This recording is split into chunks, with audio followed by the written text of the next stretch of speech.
আজ 5 বছর পর দেশে এলাম। কাউকে কিছু জানাইনি যে আজকে আমি আসব। আসলে গত সপ্তাহে আমার গ্রাজুয়েশন কমপ্লিট হয়েছে আর ভিসা কাল হাতে পেয়েছি। তাই সবাইকে সারপ্রাইজ দেব বলে আর জানিয়ে আসিনি। কিছুক্ষণ আগে দেশের মাটিতে পা রাখলাম, তাও আবার 5 বছর পর। মাটির গন্ধে মন প্রাণ জুড়িয়ে গেল। মনটা খুব ছটফট করছে বাবা মাকে দেখার জন্য। তাই আর এয়ারপোর্টে দেরি না করে বাসার উদ্দেশ্যে রওনা দিলাম। যেতে 2 ঘন্টা সময় লাগবে। ততক্ষণে আপনাদের আমার পরিচয় দিয়ে দেই। যদিও অনেকে আমাকে চিনে, আমি ওমর ফারুক ফাহিম ওরফে ফাহিম শেখ। পরিবারে আমি, বাবা আর মা। আপুর বিয়ে হয়ে গেছে, তাই সেটা অন্য হিসাব। আর গল্পের নাম অনুযায়ী আমার আরেকটা ছোট ভাই আছে। আপনাদের পরিচয় দিতে দিতে বাসায় চলে এলাম। ভাড়া মিটিয়ে বাসার দরজার কলিং বেল দিলাম। তখন একটা ছেলে সে দরজা খুলে দিল। বয়স 10 বছর হবে হয়তো। বুঝতে বাকি হইল না এটাই আমার ছোট ভাই। আমাকে দেখে বলল, জি, কাকে চাই বলুন। আসলে ফোনে কখনো ওর সাথে কথা হয়নি, তাই চিনতে পারছে না। কি রে মোটো, এখন দেখি আগের থেকে আরো মোটা হয়ে গেছিস। আমি ওকে মোটো বলেই ডাকতাম। আমাকে মোটু বলছেন কেন? আর কে আপনি? কাকে চাই? মা, ও মা, দেখো তো কে এসেছে আর আমাকে মোটু বলতেছে। কি হয়েছে? ষাঁড়ের মতো চেঁচাচ্ছিস কেন? আর এখন কে আসবে, তাও এই দুপুরবেলা? ওই মোটো, আমি তোর বড় ভাই ফাহিম। কি, তুমি আমার বড় ভাই? কিন্তু ভাইয়া তো বিদেশে। ও মা দেখো, যাও, উনি বলছেন উনি নাকি ফাহিম ভাইয়া। কি আবুল তাবুল বলতেছিস? তোর ভাই আসলে তো আমাদের না জানালেও তোর আপুকে জানাবে। কিন্তু তোর আপুও তো কিছু বলেনি। ওই মোটো, আর কতক্ষণ দাঁড় করাইয়া রাখবি? দে ভাই, ভিতরে যাই। এমনিতেই সারা রাত প্লেনে জার্নি করলাম, তারপর 2 ঘন্টা জার্নি করে বাসায় আসলাম। আসলে তুমি ফাহিম ভাই তো? ধুর, চাপ তো। আর বল, মা কোথায় আছে? মা রান্না করে আছে। আমি ভিতরে গিয়ে ডাইনিং রুমে ব্যাগ রেখে চলে গেলাম রান্নাঘরে। গিয়ে পেছন থেকে মায়ের চোখ 2 হাত দিয়ে ধরে ফেললাম। এই, কে কে আমার চোখ ধরেছে? দেখি বলো তো কে হতে পারে? কে আর হবে? আমার সেই দুষ্টু বান্দর পোলা ছাড়া কে হবে? চোখ ছেড়ে দিয়ে বললাম, তুমি কিভাবে বুঝলে যে আমি? আমি তোর মা। আমি না বুঝলে কে বুঝবে? তা এইভাবে কাউকে কিছু না জানিয়ে আসলি যে? লাস্ট সপ্তাহে গ্রাজুয়েশন কমপ্লিট হয়েছে, তাই চলে এলাম। আর সারপ্রাইজ দিব বলে কাউকে জানাইনি। আচ্ছা, যা গিয়ে ফ্রেশ হয়ে খেতে আয়। আমি খাবার রেডি করছি আর তোর বাবাকে কল করে আসতে বলছি। আচ্ছা বলে ফ্রেশ হতে চলে গেলাম। ফ্রেশ হয়ে খাবার টেবিলে চলে এলাম। এসে দেখি বাবাও চলে এসেছে। আমাকে দেখে বাবা বলল, তা সায়েন্টিস্ট দেশের কি গবেষণা করবেন, নাকি আবার আমেরিকায় চলে যাবেন? এটা কি হচ্ছে? আসতে না আসতেই যাবার কথা বলতেছো? আরে এমনিতেই বলছিলাম। আমেরিকার একটা গবেষণাগার থেকে অ্যাপয়েন্টমেন্ট এসেছে, ভাবতেছি কি করা যায়। তা বাবা, এখন তোমার শরীর কেমন আছে? এতদিন ভালোই ছিল না, এখন তুই চলে এসেছিস তাই তোকে দেখে আগের চেয়ে ভালো হয়ে গেছি। তুই কেমন আছিস তা না করে আগেই কাজের কথা জিজ্ঞেস করে ফেললাম। আরে এটা তেমন কিছুই না। ভাবতেছিলাম বিকেলে একটু বের হব, কারণ অনেক বছর পর দেশে এলাম, তাই নিজের এলাকাটা আবার নতুন করে দেখব। আজকে না, কালকে সকালে যেও। আজকে এমনিতে অনেক জার্নি করে এসেছো। আচ্ছা ঠিক আছে। কথা বলতে বলতে দুপুরে খাবার শেষ। তারপর বিছানায় গিয়ে গা এলিয়ে দেওয়ার সাথে সাথেই ঘুমের দেশে চলে গেলাম। সন্ধ্যায় ঘুম থেকে উঠলাম। উঠে কনফিউশনে পড়ে গেলাম, এখন সকাল নাকি সন্ধ্যা। তারপর বিছানা ছেড়ে উঠে ফ্রেশ হয়ে নিচে নামলাম। তখন মা এসে নাস্তা করতে দিল। তখন শিওর হলাম যে এখন সন্ধ্যা। তারপর নাস্তা করে বের হলাম। অনেক বছর পর সেই চিরচেনা শহরে বের হলাম। এখানে অনেক কিছুই পরিবর্তন হয়ে গেছে। আমার ছোটবেলার অনেক বন্ধুরাও এখনো এখানেই থাকে, কিন্তু শহরে অনেক পরিবর্তন হওয়ায় তাদের ঠিকানা খুঁজে পাচ্ছি না। তাই আর আজকে কারোর সাথে দেখা করতে যাব না। কিছুক্ষণ ঘোরাঘুরি করে বাসায় চলে এলাম। ভাবতেছি এবার আবার যাওয়ার আগ পর্যন্ত বাবার ব্যবসার দেখাশোনা করব। তাই রাতে খাবার টেবিলে বাবাকে বললাম, বাবা, ভাবতেছি আমিও কাল থেকে অফিসে যাব, যতদিন দেশে আছি। আজকে তো মাত্র দেশে আসলি, আর কাল থেকে অফিসে জয়েন করার কথা বলতেছিস। আর কাল থেকে অফিস জয়েন করার কথা বলতেছিস? তো কি হয়েছে? এমনিতেও বাসায় একা একা ভালো লাগে না। ভালো না লাগলে বিয়ে করে ফেলো। পড়ালেখা শেষ করে ফেললি আর ভালো একটা চাকরিও পেয়েছিস। মা, আমি আসতে না আসতেই তুমি আবার বিয়ের জন্য উঠে পড়েছো। এমন করলে কিন্তু আমি আগামী সপ্তাহে চলে যাব। আরে থাক না, কিছুদিন যাক, তারপর না হয় এই বিষয়ে আলোচনা করা যাবে। তা ফাহিম, সেইখানে কি তোর কোনো পছন্দের কেউ আছে নাকি? যদি থাকে তাহলে আমাদের ঝামেলাটা কমে যাবে। ধুর, আমি থাকবোই না এখানে, আগামী সপ্তাহেই চলে যাব। আসলে কি তুই চলে যাবি? আচ্ছা ভাইয়া, তুমি বিদেশ থেকে কি কি এনেছো সেগুলো তো দেখালে না, আর আমাকে দিলেও না। তুমি মেয়ে পেলে কোথায়? যা ভুলে গেছিলাম, খাওয়া শেষ করে দিচ্ছি। এভাবেই কথা বলতে বলতে খাবার খেয়ে নিলাম। তারপর সবাইকে বললাম আমার রুমে আসতে। সবাই আসার পর সবাইকে তাদের জন্য আনা উপহার বুঝিয়ে দিলাম। মোটু তো খুশিতে লাফাতে শুরু করে দিল। তারপর ঘুমের জগতে হারিয়ে গেলাম। সকালে ফ্রেশ হয়ে নাস্তা করে রেডি হয়ে নিলাম। তারপর অফিসের জন্য বের হব। এমন সময় মোটু এসে বলল যে যাওয়ার সময় তাকে স্কুলে নামিয়ে দিয়ে যেতে হবে, আর বাবা নাকি আজকে আগেই চলে গেছে। কি আর করার, আকিবকে নিয়ে চললাম। তারপর আকিবকে স্কুলে নামিয়ে দিয়ে অফিসের উদ্দেশ্যে চললাম। গাড়ি চলেছে তার আপন গতিতে। হঠাৎ একটা মেয়ে গাড়ির সামনে চলে এলো। আসলে মেয়েটার দোষও ছিল না, আমি একটু বেখেয়ালি হয়ে পড়েছিলাম, তাই এমন হলো। ভাগ্য ভালো তাই অ্যাক্সিডেন্ট হয়নি। আমি তার আগেই ব্রেক মেরে দিয়েছি। গাড়িটা একেবারে মেয়েটার কাছে গিয়ে থামলো। মেয়েটা ভয় পেয়ে চোখ বন্ধ করে ফেলেছে মনে হয়, তাই আমি তাড়াতাড়ি গাড়ি থেকে নেমে মেয়েটার সামনে গেলাম। গিয়ে জিজ্ঞাসা করলাম, আর ইউ ফাইন? চুপ করে আছে, তাই আবার জিজ্ঞাসা করলাম, আপনি কি ঠিক আছেন? কোথাও লাগেনি তো আপনার?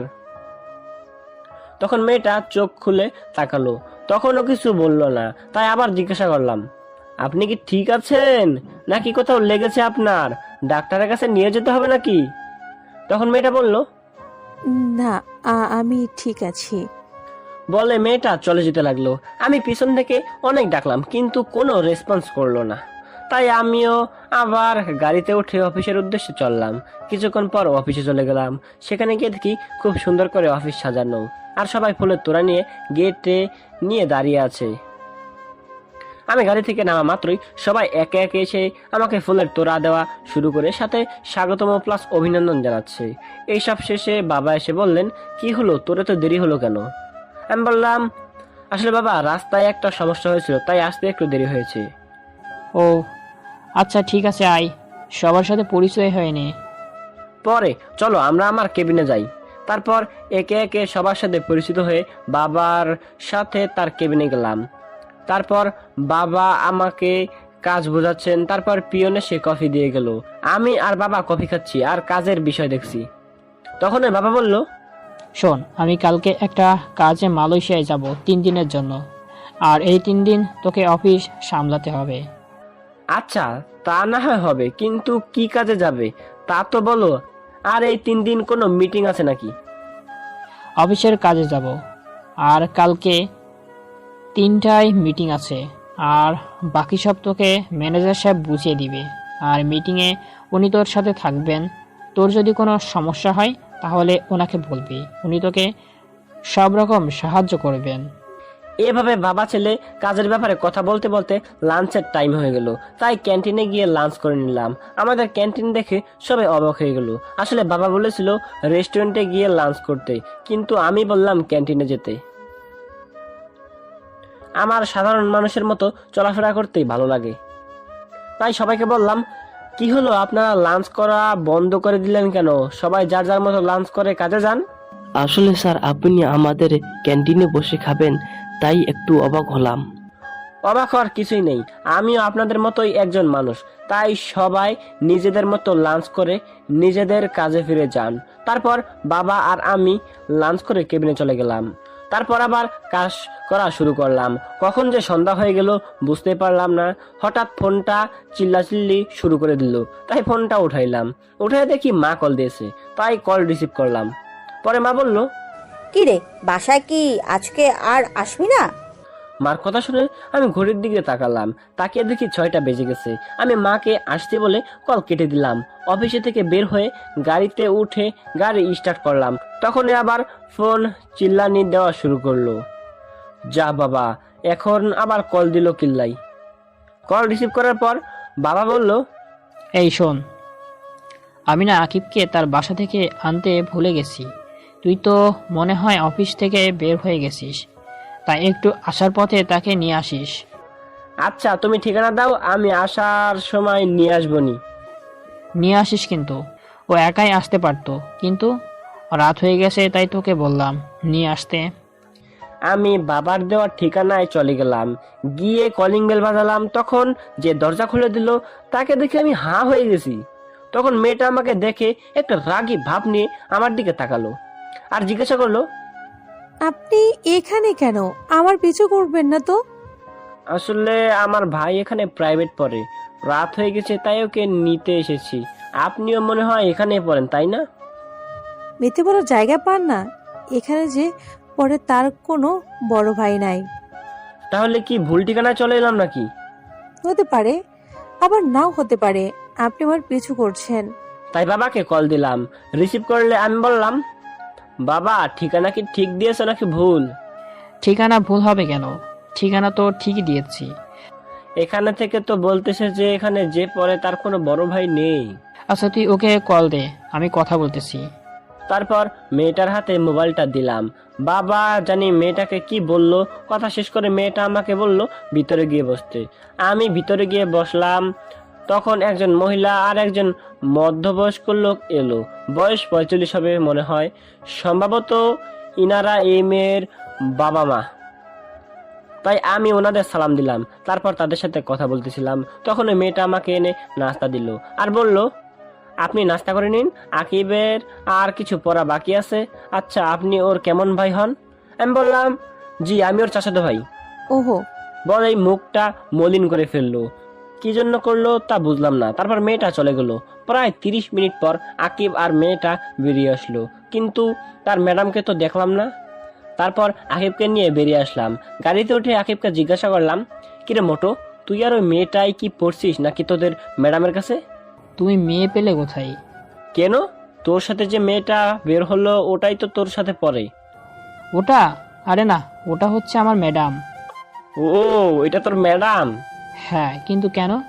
কিছু না, এমনি জিজ্ঞাসা করলাম আর কি। তারপর দুই ভাই আরো অনেক কথা বলতে বলতে বাসায় চলে আসলাম। পরে রুমে গিয়ে ফ্রেশ হয়ে নিলাম।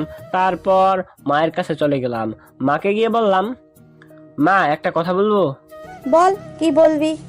আচ্ছা মা, অধরা কি এখনো আগের বাসায় থাকে নাকি? না, ওরা এখন আর আগের জায়গায় থাকে না।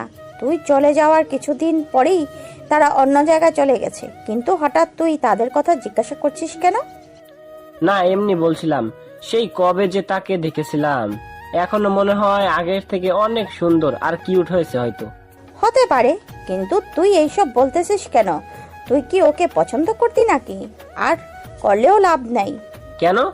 ওর বাবা মা 1 বছর আগে মারা যায়। এখন সে তার মামার বাসায় থাকে। আর গত বছর তার বিয়ে হয়ে গেছে শুনেছি। কথাটা শুনে মনটা খারাপ হয়ে গেল। তাও মাকে বুঝতে না দিয়ে জিজ্ঞাসা করলাম, আচ্ছা বাবা কোথায়? রুমে আছে, কালকে নাকি বিদেশ যেতে হবে মিটিং এর কাজে। বসে বসে তাই দেখতেছে। আচ্ছা বলে রুমে চলে এসে পড়লাম। রুমে এসে বসলাম, তখনই একটা মেল এলো।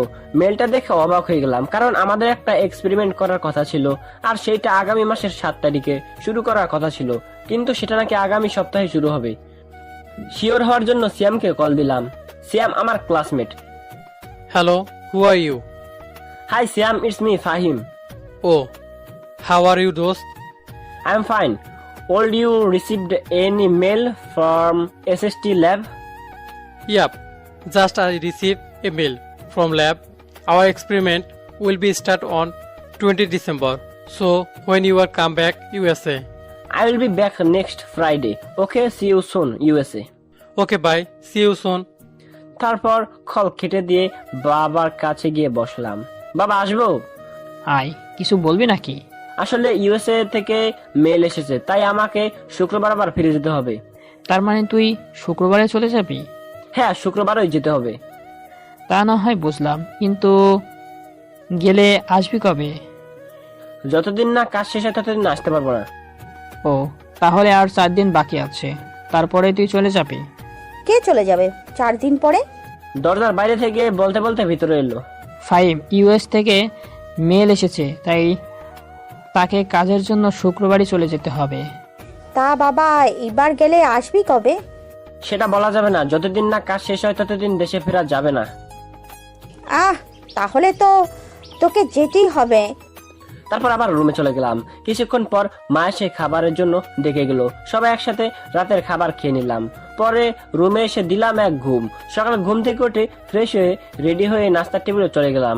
নাস্তা করে বাবাকে এয়ারপোর্টে ড্রপ করে আমি অফিসে চলে গেলাম। সকাল 11টায় একটা মিটিং ছিল, সেটা করে নিলাম। তারপর সিয়ামকে আবার কল দিলাম। মুই ইংলিশে একটু খারাপ, তাই বাংলাতে বলতাছি। হ্যাঁ ফাহিম বল। আচ্ছা, তুই আমার টিকিট কনফার্ম কর, আমি শুক্রবার এয়ারপোর্ট থেকে রিসিভ করে নেব। আচ্ছা, তা না হয় করে দিলাম। তা দোস্ত, মেয়েটা কেমন রে? কোন মেয়ের কথা বলতেছিস? যে আমার বন্ধুদের রাতের ঘুম কেড়ে নিয়েছে। দূর, তুই যে কি সব বলতেছিস কিছুই বুঝতেছি না। আচ্ছা এখন ভাই, পরে কথা হবে। আচ্ছা বাই। কল কেটে দিয়ে আবার অফিসের কাজে মনোযোগ দিলাম। সন্ধ্যায় কাজ শেষ করে বাসায় ফিরলাম। বাসায় ঢোকার সাথে সাথেই কিসের সাথে যেন আঘাত লাগলো। খুবই নমনীয় বস্তু, কিন্তু দেয়াল তো শক্ত, এত নরম না। ভাবা বন্ধ করে কি হয়েছে দেখার জন্য সামনে তাকালাম। তাকিয়ে দেখি আকিবের টিচার মাটিতে পড়ে আছে। দেখে মনে হচ্ছে ব্যথা পেয়েছে, তাই আমি ডান হাত বাড়িয়ে দিলাম। মেয়েটা আমার হাত ধরে উঠে দাঁড়ালো। তখনই মা এসে জিজ্ঞাসা করলো, কি রে, এখনো পিচ্ছি আসিস নাকি? এইভাবে কেউ চেঁচায় নাকি? কেন, আমি কি খুব বড় হয়ে গেছে নাকি? না, তুমি তো কচি খোকা। আসো, তোমাকে ফিডার খাওয়াই। আমাকে বললো। কি রে মা, তুই হাতে ব্যথা পেলি কিভাবে? আকিবের টিচারকে বললো। কিছুই হয়নি তো আন্টি। আসলে মা, উনি মনে হয় বের হচ্ছিলেন আর আমি ভিতরে আসছিলাম। তখনই আমি উনার সাথে ধাক্কা খাই আর উনি পড়ে যায়। আর পরে গিয়ে মনে হয় উনি হাতে ব্যথা পেয়েছেন। এত বড় হয়ে গিয়েছিস, এখনো দেখে চলাফেরা করতে পারিস না? দেখ তো, তোর জন্য মেয়েটা কেমন একটা ব্যথা পেয়েছে। আকিব, ফার্স্ট এড বক্সটা নিয়ে আয় তো তাড়াতাড়ি। ছোট ভাইকে বললো। আন্টি, এর কোনো দরকার নেই। তুই চুপ কর। কোনটা দরকার না সেটা আমি বুঝবো। তুই চুপ করে বসে থাক। এমন ভাবে সেবা করছে দেখে মনে হচ্ছে ছেলের বউয়ের সেবা করছে। ফিসফিস করে বললাম, ঠিকই বলতেছিস, ছেলের বউ তো। আমি কখন কি বললাম আবার? আর তোমার কোন ছেলের বউ? কেন, তোর বউ। আমি কবে বিয়ে করলাম? আর ইনাকে তো আমি ভালো করে চিনিও না। ওর নাম ইসরাত জাহান অধরা। আমরা ওকে ইসরাত বলেই ডাকি। আর ওর সাথেই তোর বিয়ে ঠিক হয়ে আছে। আমি বিয়েই করব না কখনোই।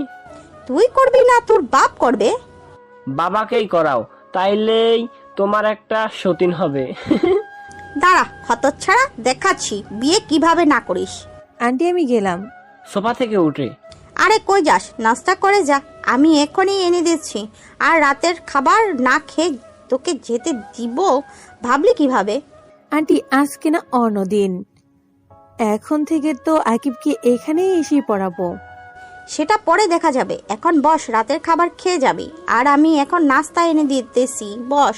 তুই এখনো দাঁড়িয়ে আছিস কেন? যা, গিয়ে ফ্রেশ হয়ে নে। আমাকে বললো, যাচ্ছি, এমন করলে তো এখানে টিকা যাবে না। আমি কালকেই চলে যাব, তখন দেখবো কার সাথে এমন করো। যেদিনই যাস, যাওয়ার আগেই তোকে বিয়ে করাবো। সেটা দেখা যাবে না। আমি বিয়ে করব না মনের মতো কাউকে যতক্ষণ না পাই। আমিও দেখে নেব কি করে তুই বিয়ে না করিস। ইসরাত বিয়ের কথা শুনে মনে হয় লজ্জা পেয়েছে, মুখ পুরা লাল হয়ে গেছে। আমি গিয়ে ফ্রেশ হয়ে নিলাম। পরে আকিবের কাছে গেলাম, গিয়ে বললাম, কিরে মোটো, কি করিস? কি আর করব, ম্যাডাম যা পড়াই দিয়েছে সেগুলোই পড়তেছি। ম্যাডাম কি চলে গেছে নাকি? কেন, ম্যাডাম চলে গেছে কিনা জানতে চাইছিস? একটু টিভি দেখতাম আর কি। একটা নতুন কার্টুন হচ্ছে, সেটা দেখতে হবে, তাই জিজ্ঞাসা করলাম।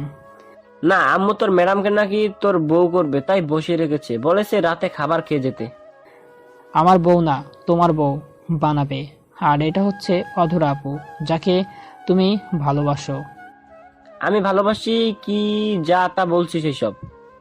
কে কি সব বলতেছে? দরজার বাইরে থেকে বলল। কই কিছু না তো, বলছিলাম কি বিয়েটা যখন করতে হবে তাহলে কালকেই করে নেই। চাইতেছিলাম বউকে একেবারে সাথে করে নিয়ে যাব। কিছুক্ষণ আগেই না বললি বিয়ে করবি না, এখন বলছিস বিয়ে করে বউকে সাথে নিয়ে যাবি? কিছুই তো বুঝতে পারছি না। আসলে মা, ভাইয়া পুরোটা বলার আগে আকিবের মুখ চেপে ধরলাম। বড়দের মাঝখানে কথা বলতে নেই মোটো, সেটা কি জানিস না? তুই ওকে আটকালি কেন? আকিব কি বলছিলি বল তো। আমি ওকে চোখের ইশারায় না বলতে বলে মুখ ছেড়ে দিলাম। কিছু না মা, আসলে ভাইয়া চাইছিল চলে যাবে যখন, আর তুমিও তো বললে ভাইয়াকে যেভাবেই হোক বিয়ে করাবে, তাই। সত্যি তো? মিথ্যা কেন বলবো তোমার সাথে? তাহলে কি কালকে এই বিয়ের ব্যবস্থা করবে নাকি?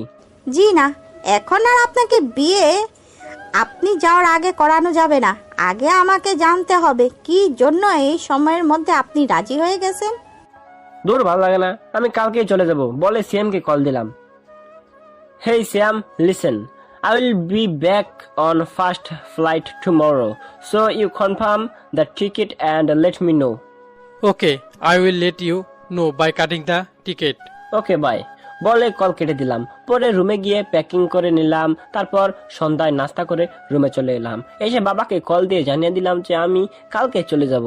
বাবা জানতে চেয়েছিল কি হয়েছে, আমি কিছুই বলিনি। তারপর হালকা একটা ঘুম দিলাম। মায়ের ডাকে ঘুম ভাঙলো। ঘুম থেকে উঠে ফ্রেশ হয়ে রাতের খাবার খেয়ে নিলাম। খাবার খেয়ে নিজের রুমে এসে বসেছিলাম। তখন এমন সময় সিয়াম কল করে জানালো যে কাল সকাল 10টায় ফ্লাইট। আমি বললাম আচ্ছা ঠিক আছে। তারপর মা এসে বলল, এই শুন, বলো কি বলবা? আর একটা কথা, কালকে সকালে আমি চলে যাব 6টায়, বাসা থেকে বের হব। সত্যি তুই চলে যাবি? তা গেলে যাবি, তাতে কার কি আসে যায়। যা বলতে এসেছিলাম, আকিবের ম্যাডামকে বাসায় দিয়ে আয়, অনেক রাত হয়ে গেছে। তার উপরে একটা মেয়ে, সে রাস্তায় যদি কিছু হয়ে যায়, তাই তুই তাকে বাসা পর্যন্ত দিয়ে আয়। আমি যেতে পারবো না, ড্রাইভারকে বলো দিয়ে আসতে। ড্রাইভার তো চলে গেছে। চলে গেছে মানে? এখন কয়টা বাজে? ড্রাইভার চলে গেছে? এখন রাত 11টা বাজে। আর কোনো কথা না বলে ওকে দিয়ে আয়, না হলেও এই ঘরে তোর কোনো জায়গা হবে না। কি আর করার, এক প্রকার বাধ্য হয়ে অদূরাকে নিয়ে গেলাম। রাস্তায় যাওয়ার সময় একটা কথা বলেনি। তারপর ওকে ড্রপ করে বাসায় চলে এলাম। তারপর ফ্রেশ হয়ে নিলাম, দিলাম এক ঘুম। সকালে ঘুম থেকে উঠে ফ্রেশ হয়ে লাকেশটা গুছিয়ে নিলাম। রাতে গুছানোর ছিল, কিন্তু কিছু জিনিস গুছানোর বাকি ছিল, সেগুলো গুছিয়ে নিলাম। তারপর রেডি হয়ে ড্রাইভারকে কল দিলাম গাড়ি বের করার জন্য। তারপর বেরিয়ে পড়লাম। সকাল 9টার সময় ফ্লাইট। আজ আকিবের স্কুল বন্ধ, তাই তাকে সাথে করে নিয়ে এসেছি। আর বাবার ফ্লাইটও সকাল 11টায় ল্যান্ড করবে, তাই সে বাবার সাথেও চলে যাবে। আর গাড়ি তো আছেই। তারপর আকিবের কাছ থেকে বিদায় নিয়ে এয়ারপোর্টের ভিতরে প্রবেশ করলাম। ভিতরে গিয়ে সব ঝামেলা শেষ করে নিলাম, সাথে টিকিটও কালেক্ট করে নিলাম। আর এয়ারপোর্টে ঢোকার আগে আকিবের কাছে একটা গিফট দিয়ে এসেছি, বলেছি এটা অধরাকে দিয়ে দিতে, আর মাকে যেন কিছু না জানায়। তারপর প্লেনে গিয়ে বসে পড়লাম। এখন 9:30 বাজে। এখন শুধু অপেক্ষা কখন প্লেন ছাড়বে। প্রায় 40 মিনিট পর প্লেন তার গন্তব্যের উদ্দেশ্যে রওনা দিল। দীর্ঘ জার্নি করার পর আমেরিকা পৌঁছে গেলাম। তারপর এয়ারপোর্ট থেকে ট্যাক্সি নিয়ে ফ্ল্যাটের উদ্দেশ্যে রওনা দিলাম। ফ্ল্যাটে পৌঁছে গিয়ে কলিং বেল বাজালাম। সিয়াম এসে দরজা খুলে দিল। ভিতরে গিয়ে ফ্রেশ হয়ে নিলাম। তারপর বাসায় কল দিয়ে জানিয়ে দিলাম যে আমি এখানে পৌঁছে গেছি। জানিয়ে একটা ঘুম দিলাম, কারণ এখানে সকাল আর বাংলাদেশের রাত, তাই কিছুদিন সমস্যা হবে। আমি ঘুমিয়ে যাওয়ার পর সিয়াম শপিং মলে চলে গেল। শপিং থেকে খাবারের সব জিনিস নিয়ে এলো। আসলে এখানে সিয়াম তার বউয়ের সাথেই থাকে। গত সপ্তাহে ওদের বিয়ে হয়েছে। আমি যাওয়ার আগেই ওদের বিয়েটা করিয়ে দিয়ে যাই, কিন্তু তাদের বিয়েটা ফ্যামিলিগতভাবে হয়। সিয়ামের বউয়ের নাম হচ্ছে অরিন। তারা এখানেই থাকে, কিন্তু তারা বাংলাদেশি। কি করে এটা হলো ভাবছেন তো? তাহলে চলুন শুরু থেকে বলি। ফ্ল্যাশব্যাক।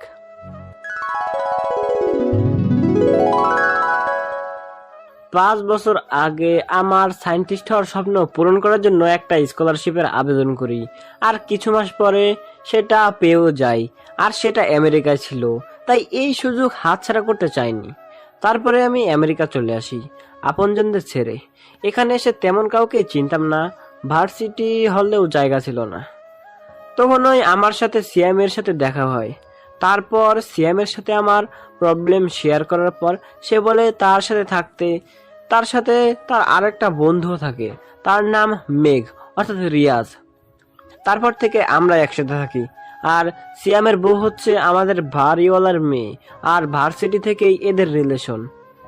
আর আমাদের বাড়িওয়ালা আমাকে খুব পছন্দ করত, তাই আমার সাথে অরিনের বিয়ে দিতে চেয়েছিল, কিন্তু আমি মানা করে দেই, কারণ ভালো একজনকে বাসা যায়, অনেকজনকে নয়। আর অনেকজনকে ভালোবাসাটা ভালোবাসা নয়, সেটা হচ্ছে চোখের মোহ বা টাইম পাস। আর আমি অধরাকে ভালোবাসতাম, তাই বাড়িওয়ালাকে মানা করে দিয়েছিলাম। অনেক কষ্টে বাড়িওয়ালাকে রাজি করিয়েছিলাম অরিন আর সিয়ামের বিয়ে দিতে। তাদের বিয়ের পর আমিও চলে যাই দেশে। তারপর সেদিন মা যখন বলল যে অধরার বিয়ে হয়ে গেছে, তখন খুব কষ্ট হয়েছিল, কিন্তু আকিবের কাছ থেকে জেনে পরে আবার খুশিতে নাচতে মন চাচ্ছিল। আর বাকিটা তো আপনারা জানেনই। সিয়াম মার্কেট থেকে আসার পর অরিন গিয়ে রান্না করলো, আমিও গিয়ে গোসল করে নিলাম। তারপর সবাই একসাথে লাঞ্চ করে নিলাম। বিকালে সবাই মিলে অনেকক্ষণ আড্ডা দিলাম। পরে সন্ধ্যায় আমি, সিয়াম আর মেঘ ঘুরতে বের হলাম। রাতে আমেরিকা দেখতে খুবই চমৎকার। মায়ের উপরে রাগ দেখিয়ে চলে এলাম, এখন আর ভালো লাগছে না। বাইরে ঘোরাঘুরি করে রাত 10টায় বাসায় এলাম। এসে ফ্রেশ হয়ে নিলাম। তারপরে রাতের খাবার খেলাম। আঙ্কেল আন্টির সাথে কিছুক্ষণ আড্ডা দিয়ে ঘুমাতে চলে গেলাম। ঘুমানোর আগে কল দিয়ে বাবা মায়ের সাথে কথা বললাম। পরে আকিবকে জিজ্ঞাসা করলাম, কিরে মোটো, কেমন আছিস? জি, আমি ভালো আছি ভাইয়া। তুমি কেমন আছো? আলহামদুলিল্লাহ, আমিও ভালো আছি। তা আজকে কি তোর ম্যাডামের কাছে পড়তে গিয়েছিলি নাকি? হ্যাঁ ভাইয়া, গিয়েছিলাম, আর সেটাও দিয়ে এসেছি। কিন্তু সেটাতে কি এমন আছে যা আমাকে দেখতে দিল না? কালকে পড়তে গেলেই দেখতে পাবি। আচ্ছা এখন রাখি, ঘুমাবো, সকালে উঠে কল দেবনি। এখন ঘুমাবে কেন? এখন তো সকাল। ওরে গাধা, এটা আমেরিকা। বাংলাদেশে সকাল হলে এখানে রাত, আর এখানে সকাল হলে বাংলাদেশে রাত। তুই কি তোদের সমাজ বই পড়িসনি নাকি? ও আচ্ছা ভাই। তারপর ফোন রেখে দিলাম এক ঘুম। হঠাৎ ফোনের চিল্লাচিল্লির আওয়াজে ঘুম ভেঙে গেল। দূর শালা, এখন আবার কে ফোন দিল? মাত্রই ঘুমাইলাম। বিরক্তিবোধ নিয়ে ফোনের দিকে তাকিয়ে দেখি বাংলাদেশের নাম্বার, কিন্তু এটা তো বাবা মা বা আপুর নাম্বার না। এইসব ভাবিতে ভাবিতে কলটা কাটিয়া গেল। আবার কল আসায় ভাবনার জগৎ থেকে বেরিয়ে এসে কল রিসিভ করলাম। কল রিসিভ করে আমি, আসসালামু আলাইকুম, কে বলছেন? একটা মেয়ের কণ্ঠ। ওয়ালাইকুম আসসালাম, লেখক সাহেব কেমন আছেন? জি আলহামদুলিল্লাহ ভালো, কিন্তু আপনি কে? কি করছেন এখন? আগে বলুন তো আপনি কে, কারণ বাংলাদেশে আমার নাম্বার আমার বাবা মা ছাড়া কেউ জানে না, কিন্তু আপনি পেলেন কোথায়? আস্তে আস্তে সব জানতে পারবেন।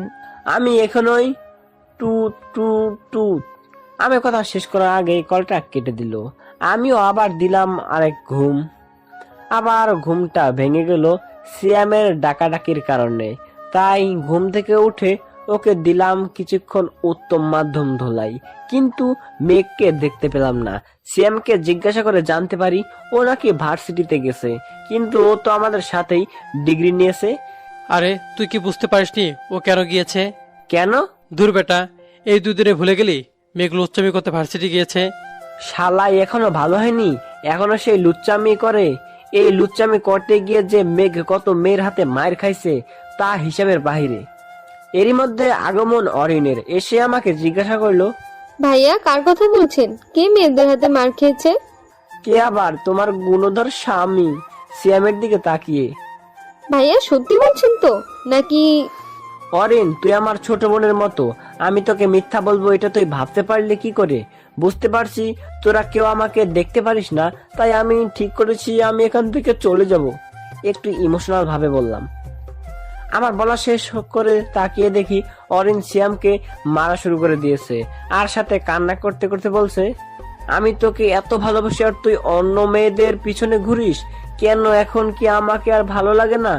আরে ফাইম এগুলো মজা করে বলেছে, আমি এমন কিছু কই নাই। তাদের এই রোমান্টিক ঘটনা দেখে বললাম, এই তোরা এভাবেই থাক, বলে আমি কিছু ছবি তুলে নিলাম। এসবের মানে কি ভাইয়া? আসলে আরেকবার পরীক্ষা করে দেখে নিলাম যে তোমাদের দুজনের ভালোবাসা একই রকম আছে কিনা। তাই বলে তুই এটা করবি? দাঁড়া দেখাচ্ছে মজা। বলে শ্যাম উঠলো আমাকে তাড়া করার জন্য, কিন্তু আমাকে আর পায় কে? এক দৌড় দিয়ে বেরিয়ে আসলাম। তারপর বেরিয়ে পড়লাম এক বিপদে। দৌড়ে তো চলে এলাম, কিন্তু গাড়ির চাবি তো আনিনি। তাই আবার ফিরে গিয়ে চাবি নিয়ে এলাম। তারপর গাড়িতে উঠে গাড়ি স্টার্ট দিলাম। পরে কিছুক্ষণ ঘোরার উদ্দেশ্যে বাসা থেকে বের হলাম। কিছু দূর যাওয়ার পর দেখি রাকিবা দাঁড়িয়ে আছে, তাই তাকে দেখে গাড়ি দাঁড় করালাম। রাকিবা হচ্ছে আমার এক ফ্রেন্ডের বোন, ফ্রেন্ডের সাথে পরে পরিচয় করিয়ে দেবনি। তারপর গাড়ি থেকে রাকিবার কাছে গিয়ে জিজ্ঞাসা করলাম, জিজ্ঞাসা করি পরে, কিন্তু আপনারা তখন চ্যানেলটাকে সাবস্ক্রাইব করে দেন। ভিডিওটা কেমন লাগছে অবশ্যই কমেন্ট করে জানিয়ে দেবেন কিন্তু। হে রাকিবা, কেমন আছো? আরে তুমি এখানে? আমি ভালো আছি। তা ফিরলে কবে? এই তো গতকাল রাতে। তা এখানে কি করো? এই তো একটু বের হয়েছিলাম, এখন বাসা যাব। তা এত তাড়াতাড়ি ফিরে আসলে যে? এখানে একটা কাজ পড়েছে তাই চলে এসেছি। তা এখানে থাকার চিন্তা করছো নাকি? না, এখানে থাকার কোনো প্ল্যান নাই। 6 মাসের একটা কাজ আছে, সেটা শেষ হলেই চলে যাব। তা বিয়ে করবে নাকি সারা জীবন সিঙ্গেলে থাকবে? করব বলতে বিয়ে তো করেই ফেলেছি আরো 5 বছর আগে। মানে? আপনারা বুঝতে পারেন নাই? সেটা আমি না বললে বুঝবেন কি করে? তাহলে চলুন বলি। আসলে এখানে আসার আগেই আমার আর অধরার বিয়ে দিয়ে দিয়েছিল আমাদের পরিবার, কিন্তু সেটা আমি আর অধরা জানতাম না। যেদিন বাসায় যাই সেদিনই জানতে পারি বাবার থেকে যে আমার আর অধরার আগে বিয়ে হয়ে গেছে। শুধু আমার সেটেল হওয়ার জন্য আগে আমাদের জানায়নি। এখন আমার পড়ালেখা শেষ প্লাস জবও করি, তাই বলেই দিয়েছে। আর মা চেয়েছিল আমি এখানে ব্যাক করার আগে অনুষ্ঠান করে অধরাকে বাড়িতে আনতে। মা মনে করেছিল যে আমি বিয়ের বিষয়ে জানি না, তাই মা বলেছিল যে আকিবের টিচারকে বিয়ে করতে হবে। আশা করি সবাই বুঝতে পারছেন, সাথে রাকিবাও বুঝে গেছে। ও, তাহলে তো একটা ট্রিট পেতেই পারি। মুখটা কালো করে বলল, তা তো দিবি, কিন্তু আজকে না কালকে। চলো এখন তোমাকে তোমার বাসায় নামিয়ে দিয়ে আসি। তারপর রাকিবাকে তার বাসায় নামিয়ে দিয়ে এলাম। পরে সারাদিন ঘোরাঘুরি করে রাতে রেস্টুরেন্টে খেয়ে বাসায় আসলাম। তারপর দিলাম এক ঘুম। সকালে ফোনের আওয়াজে ঘুম ভেঙে গেল। ফোনের স্ক্রিনে তাকিয়ে দেখি মা কল দিয়েছে, তাই কল রিসিভ করলাম। কি রে, সেখানে গিয়ে কি ভুলে গেলি নাকি? তোমাদের ভুলবো কি করে বলো তো? না, মনে হলো তাই বললাম আর কি। তা কেমন আছিস? আলহামদুলিল্লাহ ভালো আছি। তুমি কেমন আছো? আমিও ভালো আছি। বাবা আর আকিব কেমন আছে? তারাও ভালো আছে, কিন্তু তুই যে এভাবে চলে যাবি বুঝতে পারিনি। এখানে এলি কিন্তু 1 সপ্তাহও থাকলি না। মা, বোঝার চেষ্টা করো, আমি একজন বিজ্ঞানী। আর আমার যে কোনো সময় যে কোনো জিনিস আবিষ্কার করার জন্য ডাক আসতে পারে। যখন ডাক আসবে আমাকে তখনই চলে যেতে হবে। তা বুঝলাম, কিন্তু খাওয়া দাওয়া ঠিক মতো করবি কিন্তু। আচ্ছা মা, ঠিক আছে, এখন রাখি, বাই। আচ্ছা ঠিক আছে, বাই। তারপর ফ্রেশ হয়ে নিলাম। দেখি নাস্তার টেবিলে সবাই অপেক্ষা করছে আমার জন্য। তখন আমিও গিয়ে বসে পড়লাম তাদের সাথে। তখন আঙ্কেল জিজ্ঞাসা করলো, অর্থাৎ অর্ণের বাবা জিজ্ঞাসা করলো, বাবা, তোমাদের এক্সপেরিমেন্ট কবে থেকে শুরু হবে? জি আঙ্কেল, এই তো শুক্রবারে শুরু হবে। তা ততদিন কি তোমাদের সেখানে থাকতে হবে নাকি? জি আঙ্কেল, আমাদের সেখানেই থাকতে হবে। আর একটা কথা আঙ্কেল, আজকে রাতে একটা পার্টি দিতে চাই আপনার বাগানে, যদি আপনার কোনো আপত্তি না থাকে। এতে আপত্তি থাকার কি আছে? তোমাকে বলছি না, এটাকে তুমি নিজের বাড়িই ভাবতে পারো। ধন্যবাদ আঙ্কেল, তাহলে আমি আয়োজন শুরু করি। আর হ্যাঁ, আপনাদেরও কিন্তু থাকতে হবে। তা না হয় থাকবো, কিন্তু পার্টিটা কিসের সেটা তো বলো। সেটা সারপ্রাইজ। আচ্ছা বাবা, তাহলে থাক, আর দরকার পড়লে বলিও, আমরাও তোমাকে সাহায্য করব। তা তো করতেই হবে, সব রান্না আন্টি আর অরেনকেই করতে হবে। কি, আমাকে রান্না করতে হবে? জি ম্যাডাম, করতে হবে। আচ্ছা ঠিক আছে, কিন্তু কয়জন আসবে? বেশি না, আমরা যতজন বন্ধু আছি তারাই। আর তাদের সাথে শুধু সাব্বিরের বোন আসবে। আর শোনো, সব কিন্তু বাঙালি খাবার রান্না করতে হবে। তাহলে তো কোনো ব্যাপারই না। ঠিক আছে, বাঙালি রান্নাই করব। তাহলে আমি ইভেন্ট ম্যানেজমেন্টের লোকেদের সাথে কথা বলতেছি। আর সিয়াম, তুই সবাইকে কল করে জানিয়ে দে। আচ্ছা। তারপর আমি ইভেন্ট ম্যানেজমেন্টের লোকদের কল করে আসতে বললাম। কিছুক্ষণ পর এসে তারা তাদের কাজ শুরু করে দিল। আর সন্ধ্যা পর্যন্ত তারা তাদের কাজ করলো। তারপর একে একে সবাই আসা শুরু করলো। আর আমি গিয়ে সবার সাথে কুশল বিনিময় করে নিলাম। তখন সবার মুখে শুধু একটাই কথা, সারপ্রাইজটা কি? আমি তখন বললাম, অ্যাটেনশন গাইস, অপেক্ষার প্রহর শেষ। জানি আপনারা সবাই অধীর আগ্রহে আছেন যে কি কারণে আজকের এই পার্টিটা। হ্যাঁ, আমরা সবাই জানতে আগ্রহী, তাড়াতাড়ি বলো। আজকে পার্টিটা হচ্ছে আমার বিয়ে উপলক্ষে। কি, তোর বিয়ে? হ্যাঁ রে দোস্ত, এটা আমার বিয়ের পার্টি, আর বিয়েটা আমাদের কাজ শেষ হলেই হবে। তারপর সবাই আগ্রহী হয়ে মেয়েটা কে তা জানার জন্য আমি সবাইকে বলে দিলাম যে বিয়ের সময় তারা তাকে দেখতে পাবে। তখন শ্যাম বলল, দূর বেটা, এবার নাম বলে কি এমন হয়ে যাবে? বিয়ের দিন নাম জানলে কি এমন হয়ে যাবে।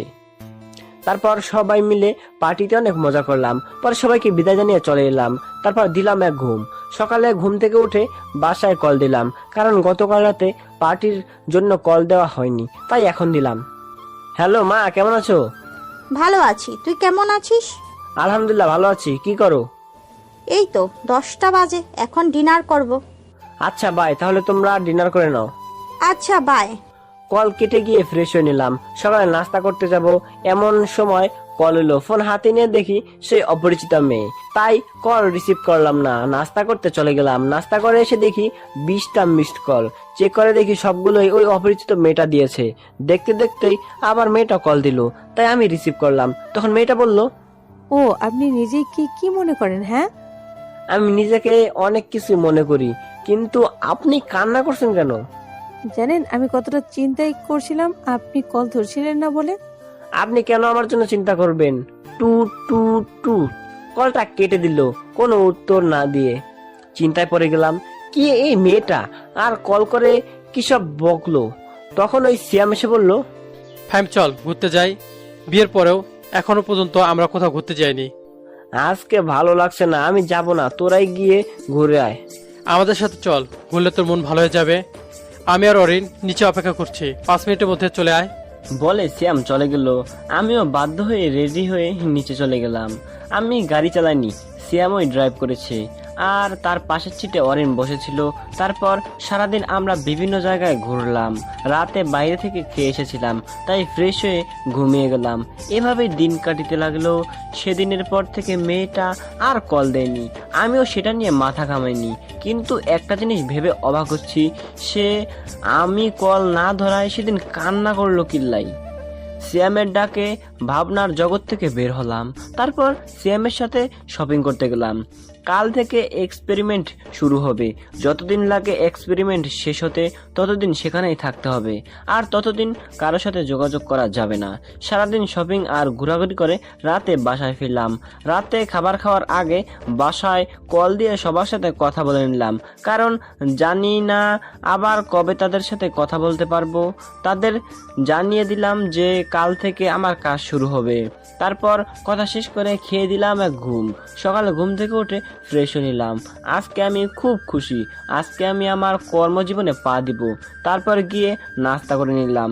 ফোনটা বন্ধ করে বাসায় রেখে নিলাম, কারণ সেখানে আমি সবাইকে বলে দিয়েছি কেউ যেন ফোন নিয়ে না যায়।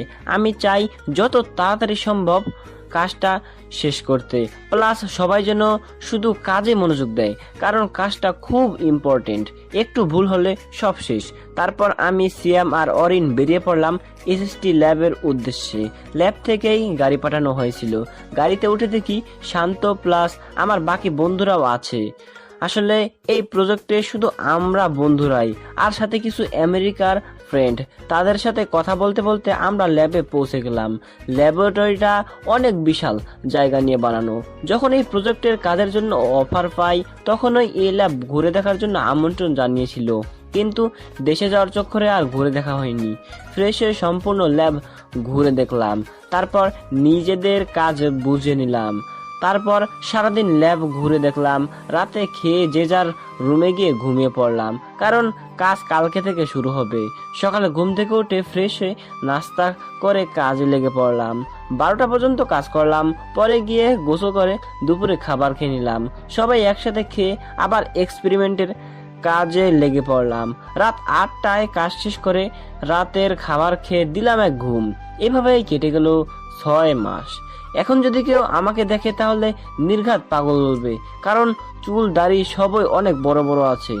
আজকে আমাদের এক্সপেরিমেন্টের শেষ ট্রায়াল হবে। যদি সফল হয় তাহলে কালকে এখান থেকে মুক্তি পাবো। সকালে ঘুম থেকে উঠে ফ্রেশ হয়ে নিলাম। নাস্তা করে ল্যাবরেটরিতে চলে গেলাম। যাওয়ার সময় আমেরিকার প্রেসিডেন্ট ভিডিও কনফারেন্সে আমাদের অভিনন্দন জানালেন আর বললেন, মিস্টার ফাহিম, আপনার টিম মিলে যে নতুন আবিষ্কারটা করেছে সেটা সফল হোক, সেটা আপনাদের আমি অভিনন্দন জানাচ্ছি। আর কালকে আমি একটা চুক্তিপত্র পাঠাবো যেটাতে লেখা আছে যে আপনি এই প্রজেক্টটা আমাদের দেশের পাশাপাশি নিজের দেশেও ব্যবহার করতে পারবেন। বাংলাতে বললাম, ধন্যবাদ স্যার, আপনার থেকে কথাটা শুনে খুবই খুশি হলাম। আপনি আমাদের দেশের জন্য ভাবছেন, সেজন্য আমরা আপনার কাছে কৃতজ্ঞ থাকব। তো আপনারা কেউ হাসেন না, এটা কিন্তু আমেরিকার প্রেসিডেন্ট গল্পে, বাস্তবে তো সম্ভব না। যাই হোক, চ্যানেলটাকে সাবস্ক্রাইব করে দেন সবাই। তারপর ওনার সাথে কথা শেষ করে প্রজেক্টের ফাইনাল টেস্ট করলাম এবং সফল হলাম। তারপর সেটা নিয়ে আমেরিকার প্রেসিডেন্টের উদ্দেশ্যে রওনা দিলাম। গিয়ে দেখি তিনি প্রেস মিটিং এ আয়োজন করেছে, তাই আমি সেখানে না গিয়ে সিয়ামকে আর আমাদের ওখান থেকে আমেরিকার এক ফ্রেন্ডকে পাঠাই। তারা গিয়ে প্রেসিডেন্টের সাথে প্রেস মিটিং এ অ্যাটেন্ড করে। সেখানে কনফারেন্স কলে আমাদের দেশের প্রধানমন্ত্রীও ছিলেন।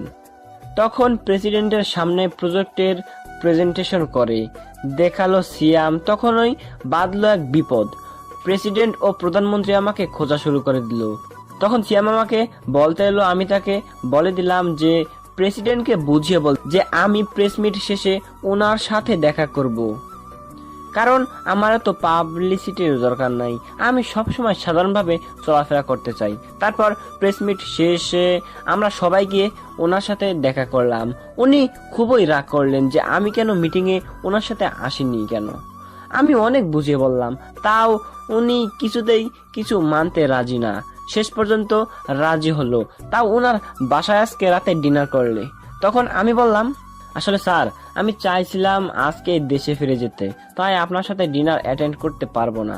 সমস্যা নাই, তাহলে আজকে লাঞ্চ করবে আমার সাথে, এরপর আর কোনো কথা বলবো না।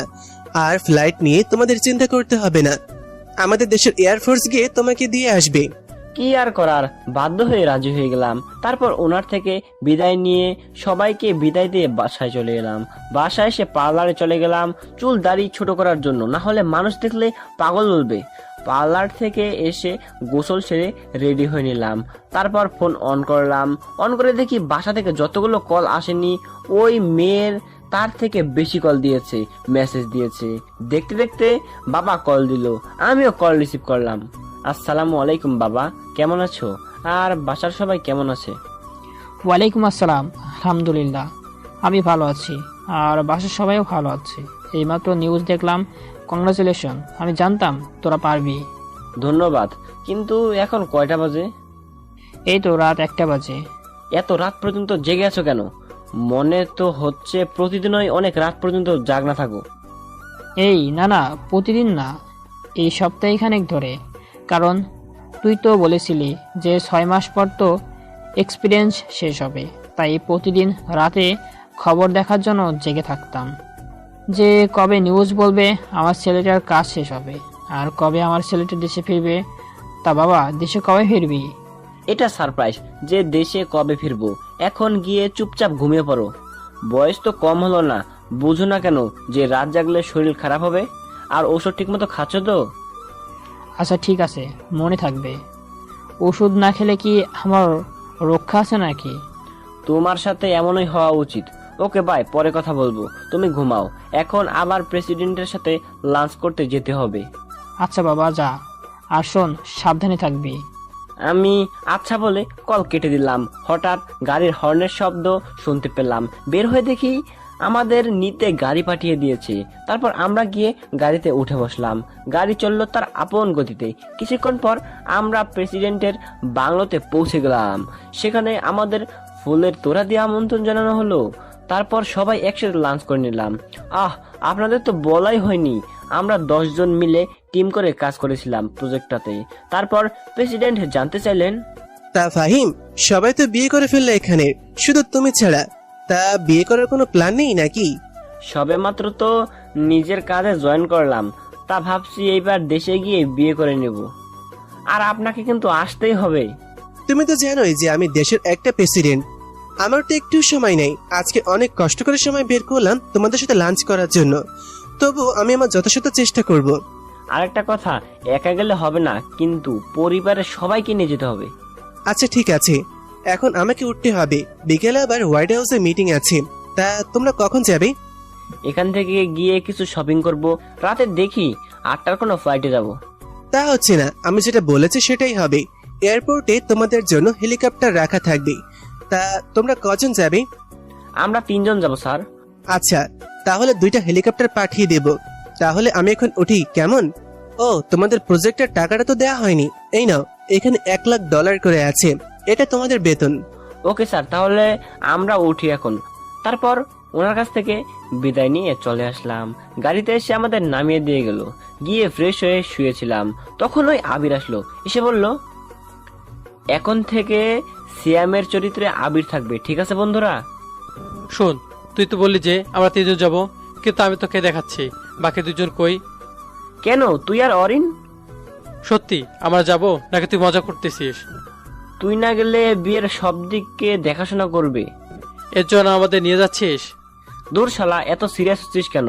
যা, গিয়ে রেডি হয়ে নে, শপিং এ যেতে হবে, হাতে সময় কম, রাত 8টায় আবার ফ্লাইট। আচ্ছা, যাচ্ছি। আর শোন, অরিনকে সাথে নিয়ে নিস, আমি তো আবার মেয়েদের কাপড় কিনতে পারবো না। আচ্ছা, ঠিক আছে। কিছুক্ষণ পর আমরা 3 জনে বেরিয়ে পড়লাম শপিং এর উদ্দেশ্যে। শপিং করতে প্রায় ঘন্টা সময় লেগেছে। এখন 6:30 বাজে, তাই সুটকেস গুছিয়ে নিচ্ছি। যা কেনাকাটা করলাম সেগুলো একটাতে নিলাম, আর আমার কাপড় চোপড় একটাতে নিলাম। 7টায় বের হলাম এয়ারপোর্টের উদ্দেশ্যে, কারণ এখন রাস্তায় জ্যাম থাকতে পারে। 7:30 আমরা এয়ারপোর্টে পৌঁছে গেলাম। তারপর এয়ারপোর্টের ঝামেলা মিটিয়ে ভিতরে প্রবেশ করলাম। আমাদের লাগেজগুলো কুরিয়ারে দিয়ে দিলাম। তারপর এয়ারপোর্টের ভিতরে একটা গাড়ি করে আমাদেরকে হেলিকপ্টার পর্যন্ত নিয়ে যাওয়া হলো। তারপর আমাদের জন্য রাখা হেলিকপ্টারগুলোতে আমরা উঠলাম। আমি একটাতে উঠলাম, আরেকটাতে আবির আর অরিন উঠেছিল। তারপর হেলিকপ্টার উড়াল দিল আমাদের নিয়ে। দীর্ঘ 18 ঘন্টা পর আমরা বাংলাদেশের মাটিতে নামলাম। তারপর পাইলটদের বিদায় দিয়ে এয়ারপোর্টে প্রবেশ করলাম। আমাদের লাগেজগুলো আগেই এসে গিয়েছিল, তারপর সেগুলো কালেক্ট করে নিলাম। এয়ারপোর্টের কাজ সারাতে আরো 1 ঘন্টা লেগে গেল। দুপুর হয়ে এসেছে এখানে। এয়ারপোর্ট থেকে বের হয়ে একটা গাড়ি নিলাম। গাড়ি নিয়ে বাসার উদ্দেশ্যে রওনা দিলাম। বাসায় যেতে 3 ঘন্টা লাগলো। ঢাকা শহরে এই জ্যাম একবার শুরু হলে শেষ হওয়ার নামই নেয় না, তাই যেতে এত সময় লাগলো। গাড়ি ভাড়া মিটিয়ে নিলাম। পরে কলিং বেল বাজালাম। মা এসে দরজা খুলে দিল। দরজা খোলার পর আমাকে দেখে এসে জোরে ধরলো। আমিও জোরে ধরে কান্না করে দিলাম। এই 6টা মাস একদিনও কথা বলতে পারিনি। তারপর মাকে আবির আর অরিনের সাথে আলাপ করে দিলাম। তারপর আমরা ভেতরে গেলাম, গিয়ে ফ্রেশ হয়ে নিলাম। রুমে গিয়ে আর আবিরদের গেস্ট রুমে দিয়ে আসলাম, আর বললাম ফ্রেশ হয়ে নিতে। নিচে এসে মাকে জিজ্ঞাসা করলাম, মা আকিব কই? ওকে দেখছি না যে। ও, ওর ম্যাডামের বাসায় গেছে পড়তে, এখনো আসে নাই। আর তার উপরে ওর ম্যাডামও নাকি অসুস্থ। ও আচ্ছা, তা বাবা কি ওকে নিয়ে ফিরবে নাকি আমি গিয়ে নিয়ে আসবো? যাবি বলতেছিস যখন যা, ভাইকেও নিয়ে আয় আর নিজের বউকেও দেখে আয়। হাজার হোক কিছুদিন অসুস্থ ছিল বলে কথা। মা তুমি আবার শুরু করলে। তারপর অরিন আর আবিরকেও বললাম চলতে। তাদের নিয়ে চললাম আকিবকে আনার উদ্দেশ্যে। গাড়িতে ওঠার পর আবির জিজ্ঞাসা করলো, কি রে, আমরা এখন কোথায় যাচ্ছি রে? আমার ছোট ভাইকে আনতে। সে কোথা থেকে? বাবা মায়ের সাথেই থাকে, এখন তাকে প্রাইভেট থেকে আনতে যাচ্ছি। আরো একটা কারণ আছে সেখানে যাওয়ার, কিন্তু সেটা সারপ্রাইজ। ওকে, সার্ভিস হলে আর কি করার, এখন অপেক্ষা করতে হবেই। তারপর গাড়ি নিয়ে বেরিয়ে পড়লাম আকিবের ম্যাডামের বাসার উদ্দেশ্যে, মানে আমার হবু বউয়ের বাসার উদ্দেশ্যে। মিনিট 10 পরে আমরা আমাদের গন্তব্যে পৌঁছে গেলাম। গাড়ি থেকে নেমে সিঁড়ি বেয়ে 3 তলায় চলে গেলাম। গিয়ে কলিং বেল বাজালাম। যিনি দরজা খুলে দিল ওনাকে দেখে পরিচিত মনে হলো না, তাই জিজ্ঞাসা করলাম। তিনি জানালেন যে অধরা নাকি গত মাসে এখান থেকে চলে গেছে। তারপর তাদের নিয়ে একটা রেস্টুরেন্টে গিয়ে বসলাম। পরে মাকে কল করে বললাম, মা আকিবের টিচাররা কি বাসা চেঞ্জ করে ফেলেছে নাকি? এই দেখ, তোকে বলতেই ভুলে গেছি, আসলে তুই তাড়াহুড়ো করে চলে গেলি তো তাই বলতে পারিনি। তারা এখন তোর বাবার অফিসে সামনে যে নীল ভবনটা আছে না, ওটার 3 তলায় থাকে, আর ওদের ফ্ল্যাট নাম্বার হচ্ছে 8। তারপর মায়ের দেওয়া ঠিকানায় চলে গেলাম। গিয়ে কলিং বেল বাজাইলাম। অধরার মামি এসে দরজা খুলে দিল। আমি ওনাকে সালাম দিলাম। সালামের জবাব নিয়ে তিনি আমাদের ভিতরে বসতে বললেন। আমরাও ভিতরে গিয়ে বসলাম, কিন্তু আর কাউকেই তো দেখতে পাচ্ছি না। তখন আন্টিকে জিজ্ঞাসা করলাম, আচ্ছা আন্টি, আকিবের কি পড়া শেষ হয়ে গেছে নাকি? তার পড়া তো কখনোই শেষ হয়ে গেছে, তুমি আসবে বলে তাকে বসিয়ে রাখা হয়েছে। মনে হয় ওর ম্যাডামের সাথে গল্প করতেছে। তা বাবা, তোমার আসতে লেট হলো যে? আসলে আন্টি আমি আজকেই ফিরেছি তো, আর আমি জানতাম না যে আপনারা বাসা চেঞ্জ করেছেন। আমি আপনাদের আগের বাসায় গিয়ে জানতে পারি যে আপনারা বাসা চেঞ্জ করেছেন। পরে মায়ের কাছ থেকে ঠিকানা নিয়ে এখানে আসলাম, তাই লেট হয়ে গেছে। ও, কথা বলতে বলতে তো এগুলোই দেওয়া হলো না। আন্টি এগুলো নিন, গিফটের প্যাকেটগুলো হাতে ধরিয়ে দিয়ে। এগুলোতে কি আছে? আজকে আমি এসেছি তো, তাই সকলের জন্য কিছু উপহার এনেছি। আসলে গতকাল একেবারে বেতন পেয়েছিলাম তো। এসবের কি কোনো দরকার ছিল নাকি? থাক না আন্টি, আমারও তো ইচ্ছে হতেই পারে। আচ্ছা আন্টি, আমি গিয়ে দেখি আকিব কি করতেছে। আচ্ছা যাও, আমি ওনাদের নাস্তা এনে দিচ্ছি। না আন্টি, এসবের কোনো দরকার নেই। তা বললে তো হবে না। প্রথমত, তোমরা প্রথমবার আমাদের বাসায় এসেছো। দ্বিতীয়ত, তোমরা ওর ফ্রেন্ড, তাই কোনো না শুনবো না। পরে ভিতরে প্রবেশ করলাম, আমাকে দেখে দুজনেই অবাক। আমাকে দেখে আকিব এসে জড়িয়ে ধরে বলল, ভাইয়া তুমি কখন এলে? এই তো মিনিট 10 হলো। তা তোর পড়া কি শেষ হয়ে গিয়েছে নাকি? হ্যাঁ, কিন্তু কেন? পড়া শেষ হলে বাইরে যা, গিয়ে দেখ আমার ফ্রেন্ডরা বসে আছে, তাদের সাথে গিয়ে কথা বল। আমার কিছু কথা আছে তোর ম্যাডামের সাথে। আচ্ছা ভাইয়া। বলে আকিব ব্যাগ নিয়ে বাইরে চলে গেল। এখন কেমন আছেন? শুনলাম আপনি নাকি অসুস্থ ছিলেন। আলহামদুলিল্লাহ ভালো আছি। তা আপনি দেশে কবে এলেন? এই তো আজকে দুপুরে আসলাম, এসে এখানে এলাম। আচ্ছা চোখটা বন্ধ করুন তো, আপনার জন্য একটা উপহার আছে। চোখ বন্ধ করলে দেখবেন কিভাবে? আরে বন্ধ করুনই না। তারপর অধরা চোখ বন্ধ করলে আমি তাকে তার জন্য আনা চেইনটা তাকে পরিয়ে দিলাম। সাথে সাথেই ঠাস, অধরা আমাকে চড় মারলো। কিন্তু কেন মারলো? আপনার সাহস কি করে হয় আমাকে চেন পরানোর? আপনি কি জানেন না কোনো প্রাপ্তবয়স্ক মেয়ের শরীরে ছোঁয়া কোনো অধিকার নেই বিয়ের আগে? চেইনটা তো পরিয়ে দিলাম, এতে এত রিয়াক্ট করার কি আছে? এটা আমেরিকা নয় যে যা ইচ্ছে তাই করে যাবেন। এখানে একটা মেয়ে একটা ছেলের হাত ধরে হাঁটলেও মেয়েটাকে দোষী করা হয়, আর সেখানে আপনি। আচ্ছা সরি। ততক্ষণে আবির, অরিন, অধরার মামি এসে জিজ্ঞাসা করতে লাগলো, কি হয়েছে, এইভাবে চেঁচালো কেন অধরা? আসলে আমি বলার আগে অধরা বলল, কিছু হয়নি, আর আপনি এখন আসতে পারেন, আমাকে বলল। তারপর সেখান থেকে চলে আসি। বের হয়ে আকিবকে বলি বাবাকে কল করে বলতে, ড্রাইভারকে পাঠিয়ে দিতে ওদের নেওয়ার জন্য। আবির আমাকে জিজ্ঞাসা করলো, তুই আবার কই যাবি? এখন তো রাত অনেকটা হয়ে গেছে। একটু কাজ আছে, তুই ওদের সাথে চলে যা। বলে আমি গাড়ি নিয়ে সেখান থেকে সোজা নদীর পাড়ে চলে আসি। এদিকে আকিব বাবাকে কল করে গাড়ি পাঠাতে বললে বাবা বললেন, গাড়ি পাঠাবো কেন? ফাইম না তোকে আনতে গেছে? বাবা, ভাইয়া এসেছিল, তোমায় বাসায় এসে বলবো। এখন তাড়াতাড়ি গাড়ি পাঠাও। আমার সাথে ভাইয়া, বন্ধু আর ওনার বউ দাঁড়িয়ে আছে। আচ্ছা আমি গাড়ি পাঠিয়ে দিচ্ছি। আর তোর ভাই কোথায় যাচ্ছে? কিছু কি বলে গেছে নাকি? না, কিছু বলে যায়নি। আচ্ছা।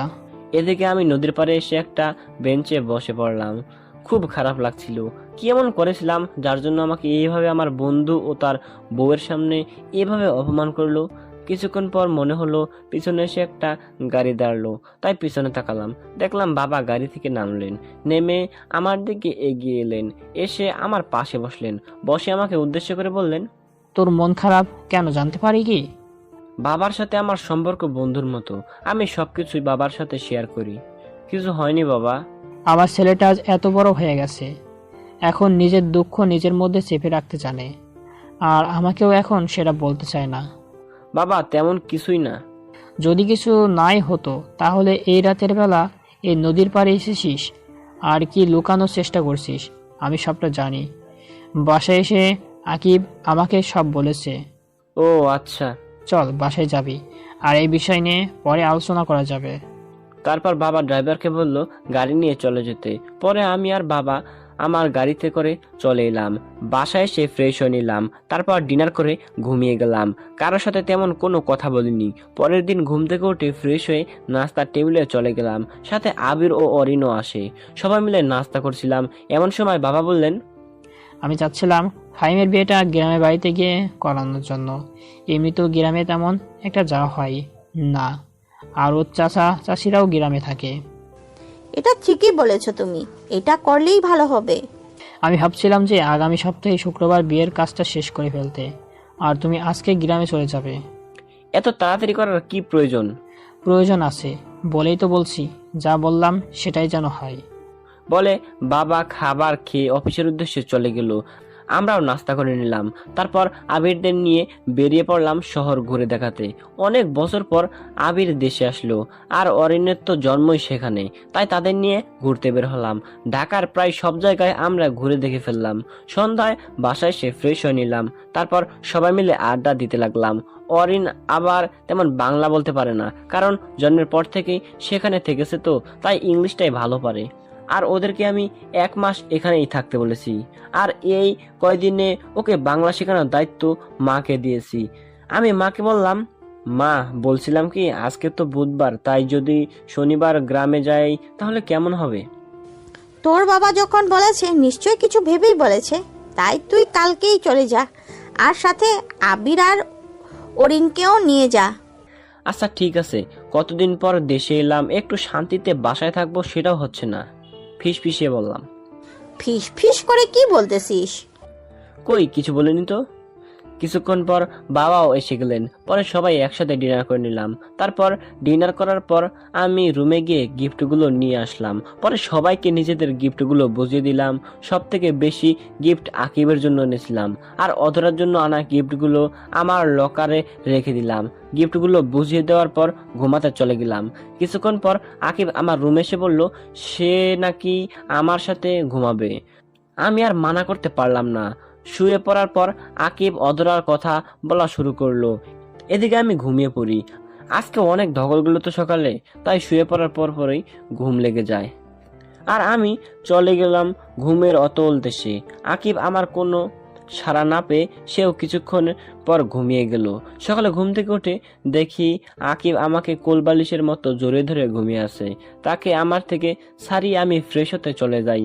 ফ্রেশ হয়ে এসে আকিবকে ডেকে তুলে দিলাম, কারণ আজকে আকিবের স্কুল আছে, তাই ওকে ডেকে তুলে ফ্রেশ হতে পাঠিয়ে দিলাম। আকিব ফ্রেশ হয়ে এলে আমরা নিচে যাই নাস্তার টেবিলে। গিয়ে দেখি সবাই আমাদের 2 ভাইয়ের আগেই উঠে গেছে আর নাস্তার টেবিলে বসে আছে।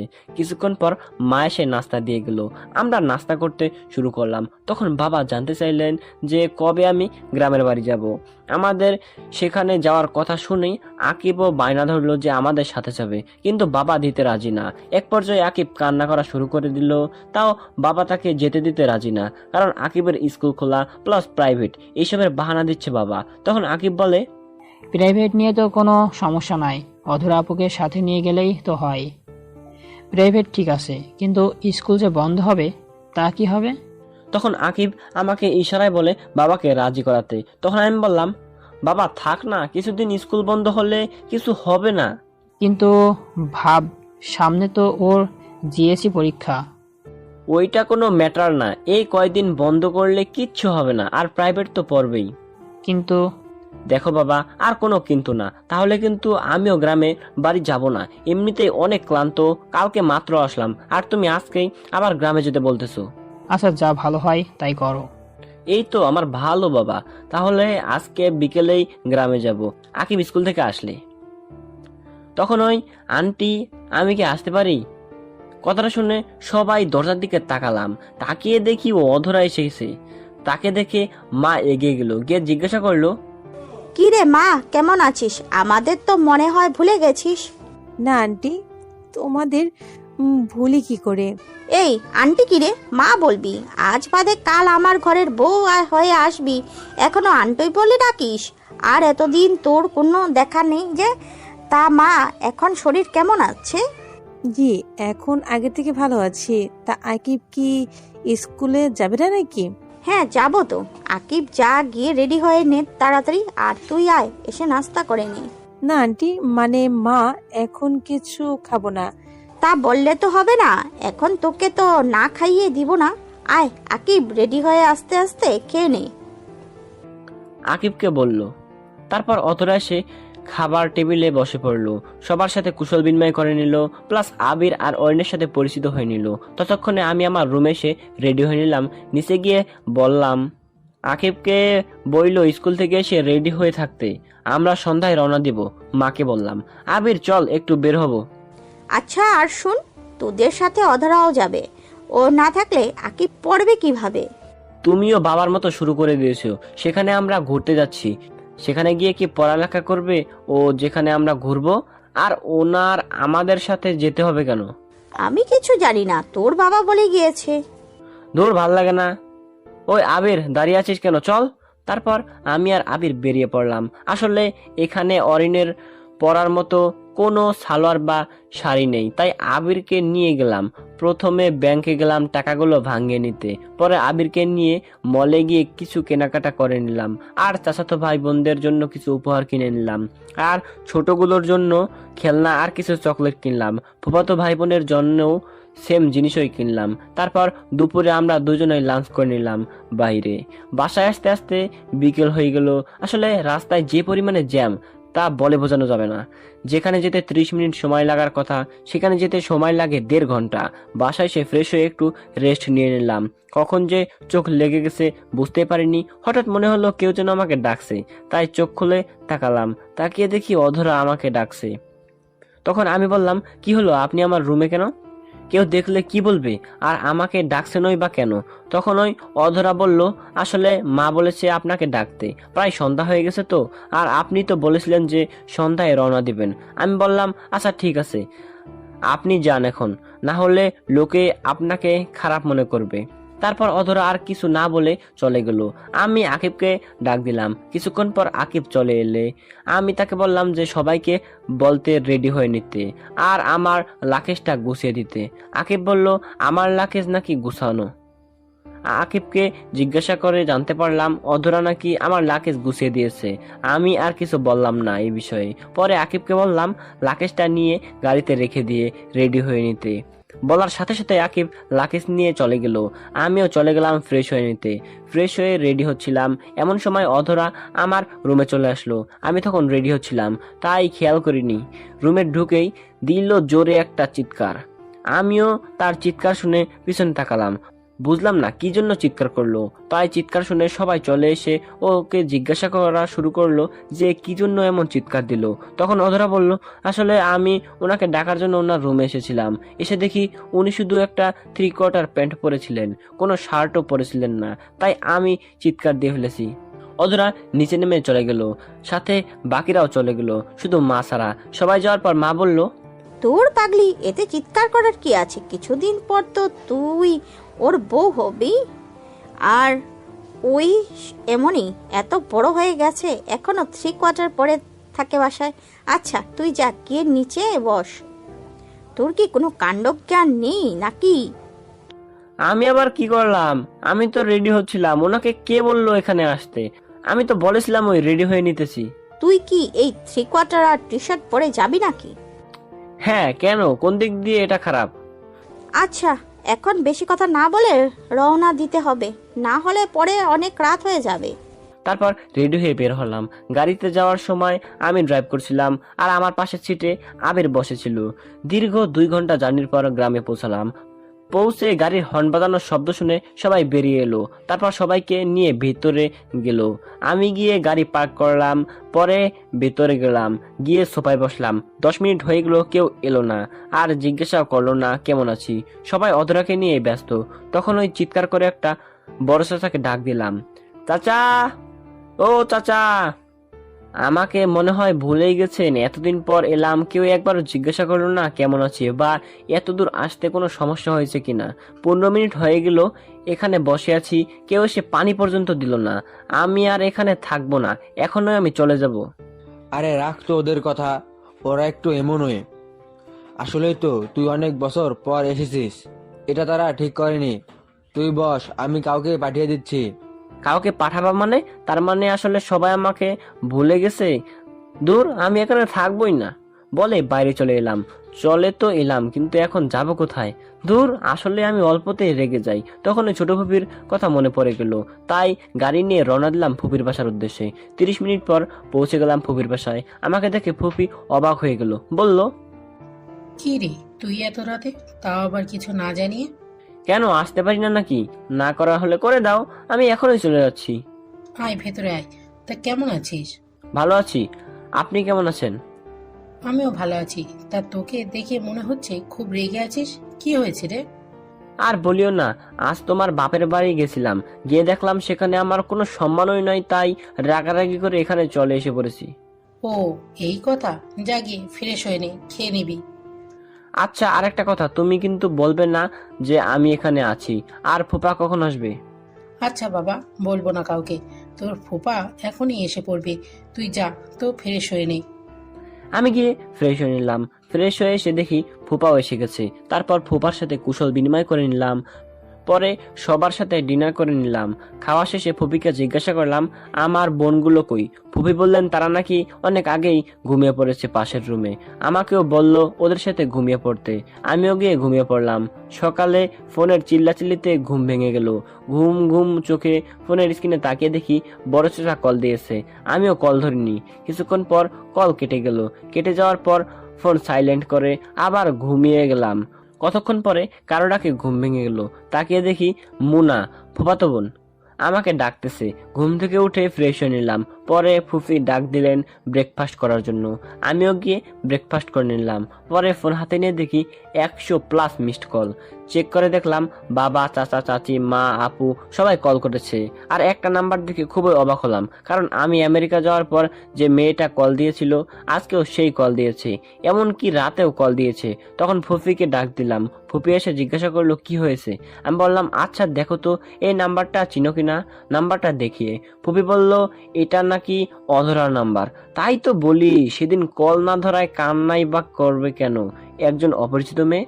আর সেদিন রাগ করে আর পরে কল দেননি, তা আজকে কি জন্য আবার কল দিল? মনে হয় কালকে রাগ করে চলে এসেছি তো, আর রাতেও পরে ফিরিনি, তাই মনে হয় কল দিয়েছে।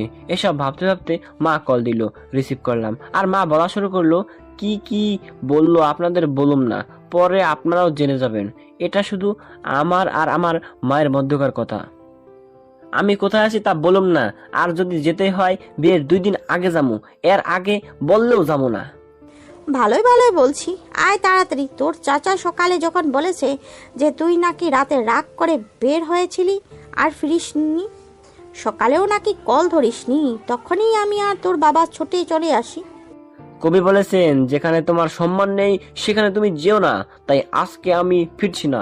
তোমরা থাকো ওই মেয়েকে নিয়ে, আমাকে নিয়ে না ভাবলেও হবে।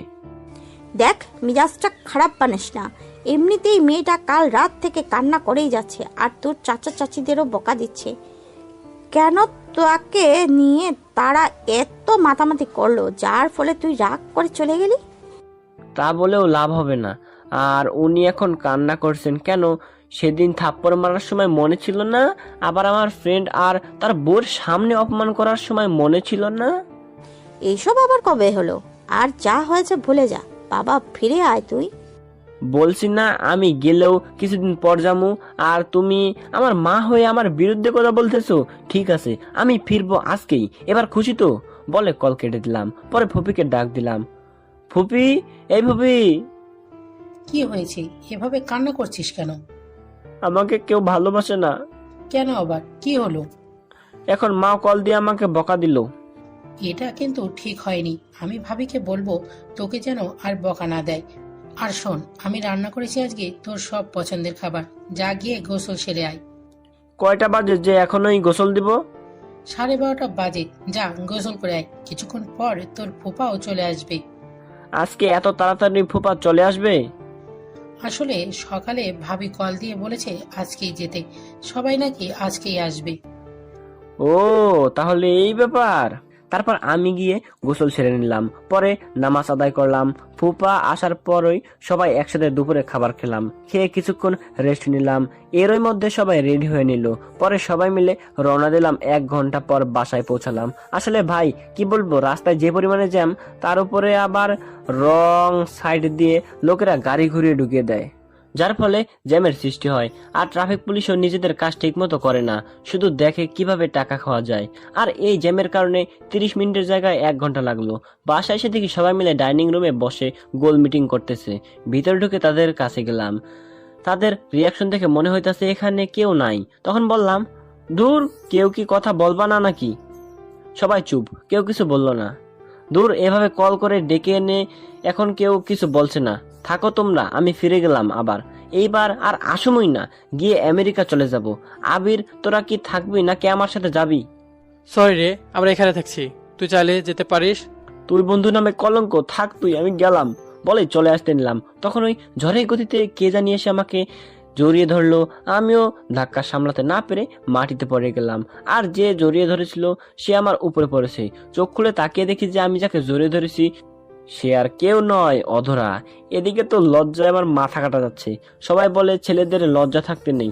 আপনারাই বলুন তো মিয়া, একটা মেয়ে যদি ছেলেটার পরিবারের সবার সামনে এভাবে জড়িয়ে ধরে তাহলে তো ছেলেটা লজ্জা পাবেই। আমার ক্ষেত্রেও সেটাই হয়েছে। কোনো রকমে ওকে ছাড়িয়ে উঠিয়ে দাঁড় করালাম। যেই একটা থাপ্পড় দিতে যাব তখনই চোখ বন্ধ করে নিল। মেয়েটার মুখটা দেখে কেমন যেন বুকের বাম পাশটা নাড়াচাড়া করে উঠলো। তাই আর থাপ্পড় দিলাম না, সরাসরি জিজ্ঞাসা করলাম, কি হলো? শুনলাম কাল রাত থেকে নাকি কিছুই খাননি। অধরা তখন চোখ খুলে তাকিয়ে জবাব দিল, কে বলল? তার মানে সবাই আমাকে মিথ্যা কথা বলেছে? তুমি আমার মা হয়ে আমার সাথে এটা করতে পারলা? মাকে বললাম। আরে সত্যি বলেছি, ও কাল থেকে কিচ্ছু খায়নি, শুধু কান্না করেছে। 1 মিনিট, তুই দাঁড়িয়ে আছিস কেন? তুই না চলে যাচ্ছিস? তাহলে চলে যা। কে আমার ছেলেটাকে বের করে দিচ্ছে দেখি তো। কথাটা শুনে পেছনে তাকিয়ে দেখি মেজো ফুপু, ফুপা আর ওনার মেয়েরাও এসেছে। আমিও একটু কান্না কান্না ভাব নিয়ে ফুপিকে বললাম, দেখো ফুপি, আমি এতদিন পর বাসায় আসলাম আর আমাকে বাসা থেকে বের করে দিচ্ছে। এটা তো ঠিক না। আমার বাবাটা কত বছর পর এসেছে, আর তোমরা ওর সাথে এমন করছো কেন? সাধে কি আর করছি, ছেলেটা এখন অনেক বদলে গেছে। কথায় কথায় রাগ করে। আগে কতই ভালো ছিল, এখন কিচ্ছু বললেই রাগ করে চলে যায়। ভাবি, বোঝেন না কেন? এইটা ওদের বংশগত। দেখেন না ওর বাবা চাচাদেরই কি রাগ, তাহলে ওর হবে না কেন? আর তুই যা তোর রুমে, যা তো। শুধু তুমি বললে বলে আজকে গেলাম না, না হলে চলেই যেতাম। আর তোমরা কি দরজার সামনে দাঁড়িয়ে থাকবে নাকি? ওই মুরগির ডিম, কেমন আছিস? ফুপির বড় মাকে বললাম। দেখো, ভালো হবে না কিন্তু। আমারও একটা সুন্দর নাম আছে। ভাবি দেখো না, ভাইয়া আমাকে কি সব বলছে। অধরাকে উদ্দেশ্য করে, তুই আবার ভাবি পাইলি কই? আমি তো তোরে বিয়ে করুম, জানোস না তুই? ফুপি, ওকে কি বলো নাই নাকি? ফুপিকে জিজ্ঞাসা করলাম। দূর, মজা বাদ দে তো, যা তোর রুমে যা, আমরাও গিয়ে ফ্রেশ হয়ে নিই। ফুপিরা চলে গেল ফ্রেশ হতে, আমিও আমার রুমে চলে গেলাম। রুমে গিয়ে ফ্রেশ হয়ে নিলাম। ফ্রেশ হয়ে বের হয়ে দেখি আমার গাড়ির চাবিটা টেবিলের উপর নেই। তখন ওই চেঁচিয়ে মাকে ডাক দিলাম। মা এসে বললেন, কি হয়েছে? ষাঁড়ের মতো চেঁচাচ্ছিস কেন? সাদে কি আর চেঁচাচ্ছি? আমার রুমে কে এসেছিল আর আমার গাড়ির চাবি কই? যে তোর রুমে এসেছিল সেই গাড়ির চাবি নিয়ে গেছে। সেটাই জানতে চাইছি, কে আমার রুমে এসেছিল? সেটা আমি কি করে বলবো? আমি কি তোর রুমের সিকিউরিটি গার্ড নাকি? বলে মা হনহনিয়ে চলে গেল। তখন আকিবকে ডাক দিলাম। বেচারা আমার ডাক শুনে দৌড়ে চলে এলো। এসে বলল, ভাইয়া, আমায় ডাকছিলে কেন? তুই কি আমার গাড়ির চাবি নিয়েছিস নাকি? আমি তোমার গাড়ির চাবি নিয়ে কি করব? আর আমি তো গাড়ি চালাতে পারি না। তবে কিছুক্ষণ আগে দেখলাম ভাবি তোমার গাড়ি নিয়ে কোথায় যেন গিয়েছে। বলিস কি? ওনার এত বড় সাহস আমার গাড়ির চাবি নিয়ে গেছে? আর তুই কি সবাইকে সবার গিফট বুঝিয়ে দিয়েছিস নাকি? না ভাইয়া, আজকে নাকি বড় ফুপি আর সেজো ফুপি আসবে রাতে, আর তারা আসলেই সবাইকে একসাথে দিয়ে দিব। আচ্ছা, এখন কয়টা বাজে রে? কেন ভাই, ঘড়ি দেখোনি? এখন তো রাত 8টা বাজে। এই রাতের বেলা উনি আমার গাড়ি নিয়ে বের হলেন, আল্লাহ জানে আমার গাড়ির কি হবে। আমি আর আকিব কথা বলছিলাম, তখন ওই ছোট ছোট এসে বললেন, শুন, রাতে কিন্তু বের হস না।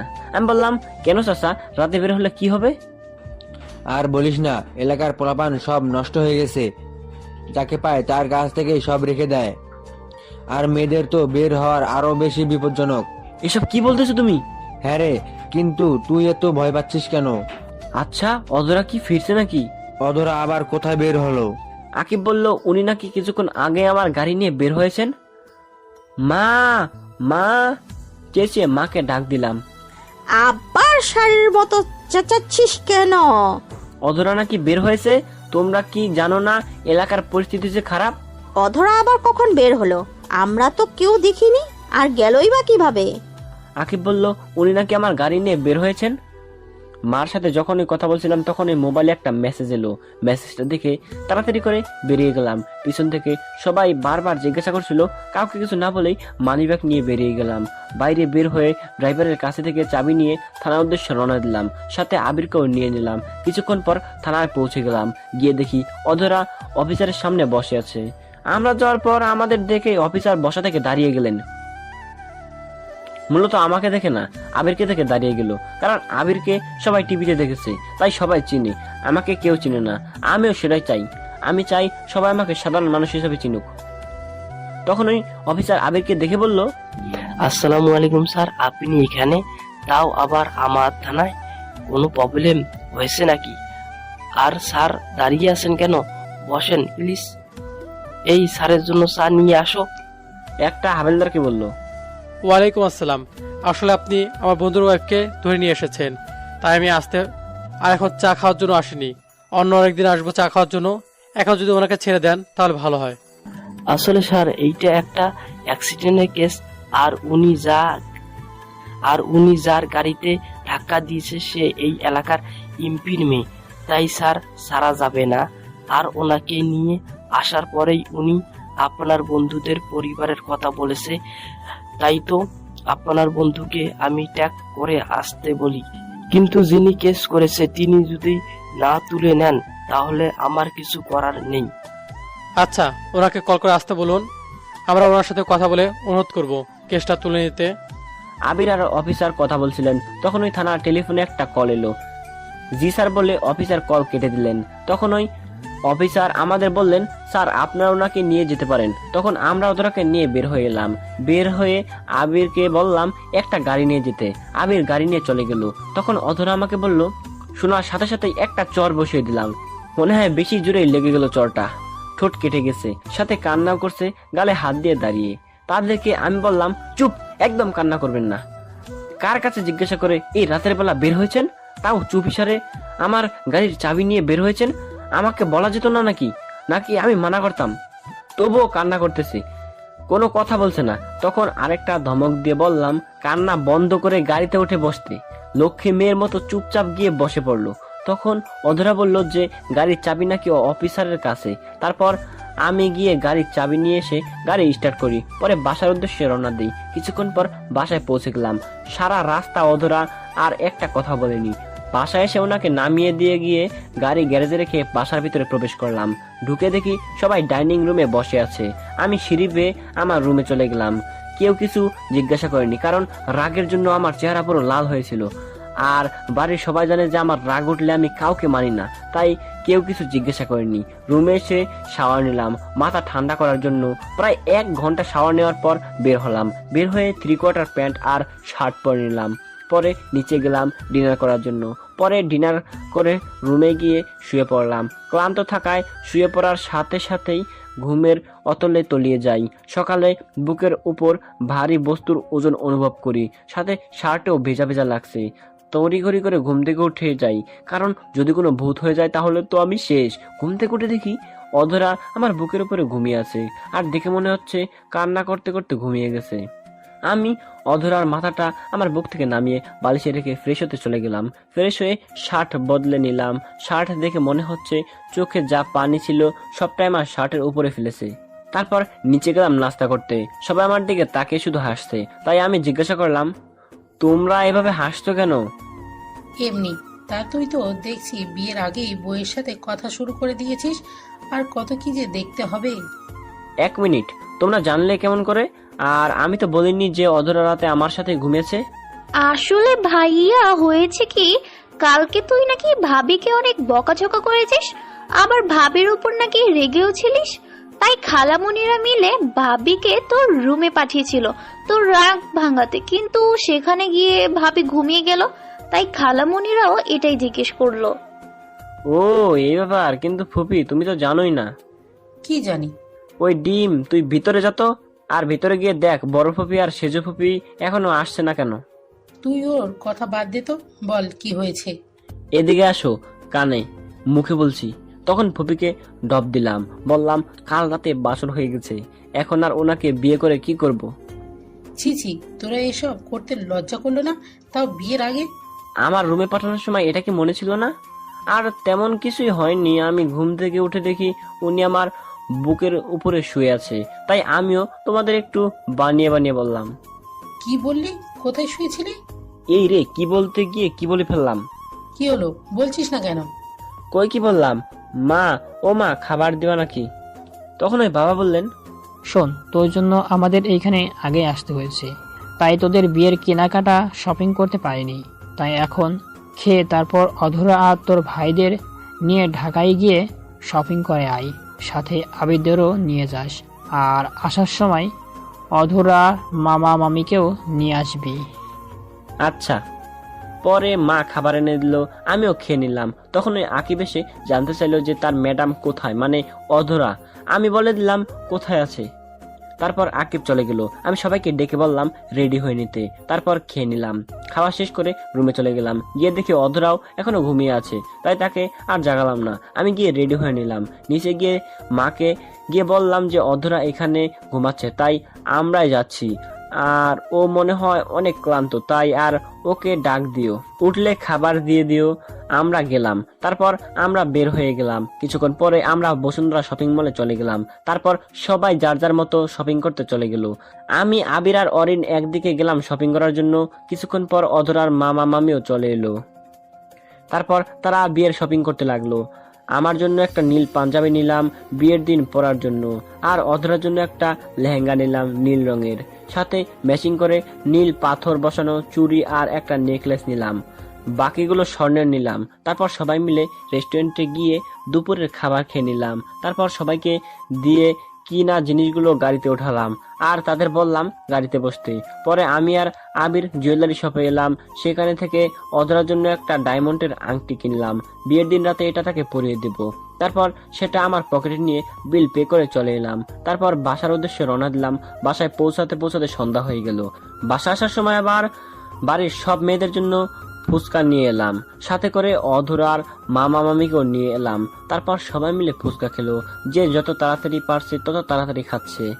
বুঝি না মেয়েরা ফুচকাতে কি এমন মধু পায় যে এভাবে ঝাঁপিয়ে পড়ে ফুচকা দেখলে। তারপর সবাই মিলে বিয়ের পোশাক দেখতে লাগলো। সবশেষে মা জিজ্ঞাসা করলো যে কিছু বাকি আছে কিনা। আমি বললাম 2 লাখ টাকা শপিং করেছি, এরপরে যদি বলো কিছু বাকি থাকে তাহলে পুরো শপিং মলটাই নিয়ে আসতে হবে। তারপর সবাই একসাথে রাতের খাবার খেয়ে যে যার মতো ঘুমোতে চলে গেল। এভাবে কোন দিক দিয়ে 7টা দিন কেটে গেল বুঝতে পারিনি। আজকে আমাদের গায়ে হলুদ, আর গায়ে হলুদ বাড়িতে হবে দুজনেই একসাথে, আর গায়ে হলুদ বাড়িতেই হবে দুজনের একসাথে, আর বিয়েটা হবে কমিউনিটি সেন্টারে। দেখতে দেখতে সন্ধ্যা হয়ে গেল। আমাকে গায়ে হলুদ দেওয়ার জন্য রেডি করলো। একটা হলুদ পাঞ্জাবি আর একটা সাদা পায়জামা পরিয়ে স্টেজে নিয়ে যাওয়া হলো। আমাকে আর অধরাকে পাশাপাশি বসানো হয়েছে। অধরাকে যে পরিমাণে সুন্দর লাগছে তা বলে বোঝানো যাবে না। হলুদ শাড়ির সাথে হালকা মেকআপ, চোখে কালো কাজল। আপনারা দেখলে আপনারাও প্রেমে পড়ে যাবেন, তাই আর বেশি বলুম না। কারণ যদি আপনারা আমার বউয়ের দিকে নজর লাগান। তারপর একে একে সবাই এসে হলুদ লাগিয়ে দিয়ে গেল। হলুদের অনুষ্ঠান শেষ করে ঘরে গিয়ে দিলাম এক ঘুম। সকালে মায়ের ডাকে ঘুম ভাঙে। তারপর ফ্রেশ হয়ে নাস্তা করতে গেল। বিয়ের বাড়ির স্পেশাল খিচুড়ি খেয়ে আবার রুমে চলে এলাম। 12টার সময় মা বললো গোসল করে রেডি হয়ে নিতে, তাই আমিও গিয়ে গোসল করে নিলাম। ওয়াশরুম থেকে বের হয়ে দেখি হারামির দলের সবকটা আমার রুমে বসে আছে। সবার সাথে কুশল বিনিময় করে নিলাম। তারপর বন্ধুরা আমাকে রেডি করে দিল। তারপর 1টার দিকে দই চিরা খেয়ে কমিউনিটি সেন্টারের উদ্দেশ্যে রওনা দিলাম। 10 মিনিটের মধ্যে পৌঁছে গেলাম। আমাকে নিয়ে স্টেজে বসানো হলো, সাথে বন্ধুরাও গেল। সাথে সাথেই ক্যামেরাম্যান এলো ছবি তুলতে। ভাই রে ভাই, ছবি উঠাতে উঠাতে ক্যামেরাম্যান মনে হয় ক্লান্ত হয় নাই, কিন্তু আমি ক্লান্ত হয়ে গেলাম। কিছুক্ষণ পর কাজী এসে বিয়ের সব কাজ সম্পূর্ণ করে দিলেন। সন্ধ্যার দিকে বউ নিয়ে বাসায় নিয়ে এলাম। বাসায় এসেও অনেক নিয়ম পালন করে ভেতরে গেলাম। সবাই নতুন বউ নিয়ে ব্যস্ত। আমি রুমে গিয়ে ফ্রেশ হয়ে নিলাম। তারপর বন্ধুরা আসলো, তাদের সাথে ছাদে চলে গেলাম। 12টার সময় আপু আর মা গিয়ে আমাকে নিয়ে এলো, সাথে দুলাভাইও ছিল। রুমের সামনে গিয়েও ঝামেলায় পড়লাম। ওদের নাকি 1000 টাকা না দিলে ভিতরে যেতে দিবে না। তখন আবির বলল যে তাদের টাকা দিয়ে দেবে। তারপর আবির চাবি নিয়ে দরজা খুলে দিল। আমি ভিতরে যাওয়ার সাথে সাথেই বাইরে থেকে দরজা বন্ধ করে দিল। আমি রুমে ঢুকার সাথে সাথেই অধরা এসে আমাকে সালাম করলো। তখন আমি অধরাকে সেই আংটিটা পরিয়ে দিয়ে প্রপোজ করলাম। বেচারি লজ্জায় আমার বুকে মুখ লুকালো। তারপর রুমের লাইট অফ করে দিল। বাকিটা ইতিহাস বইয়ের 2220 নম্বর পৃষ্ঠায় পড়ে নেবেন।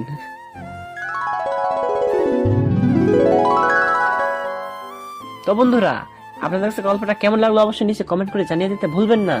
আর হ্যাঁ, আপনি কোন দেশের কোন জেলা থেকে ভিডিও দেখছেন অবশ্যই নিচে কমেন্ট করে জানিয়ে দেবেন।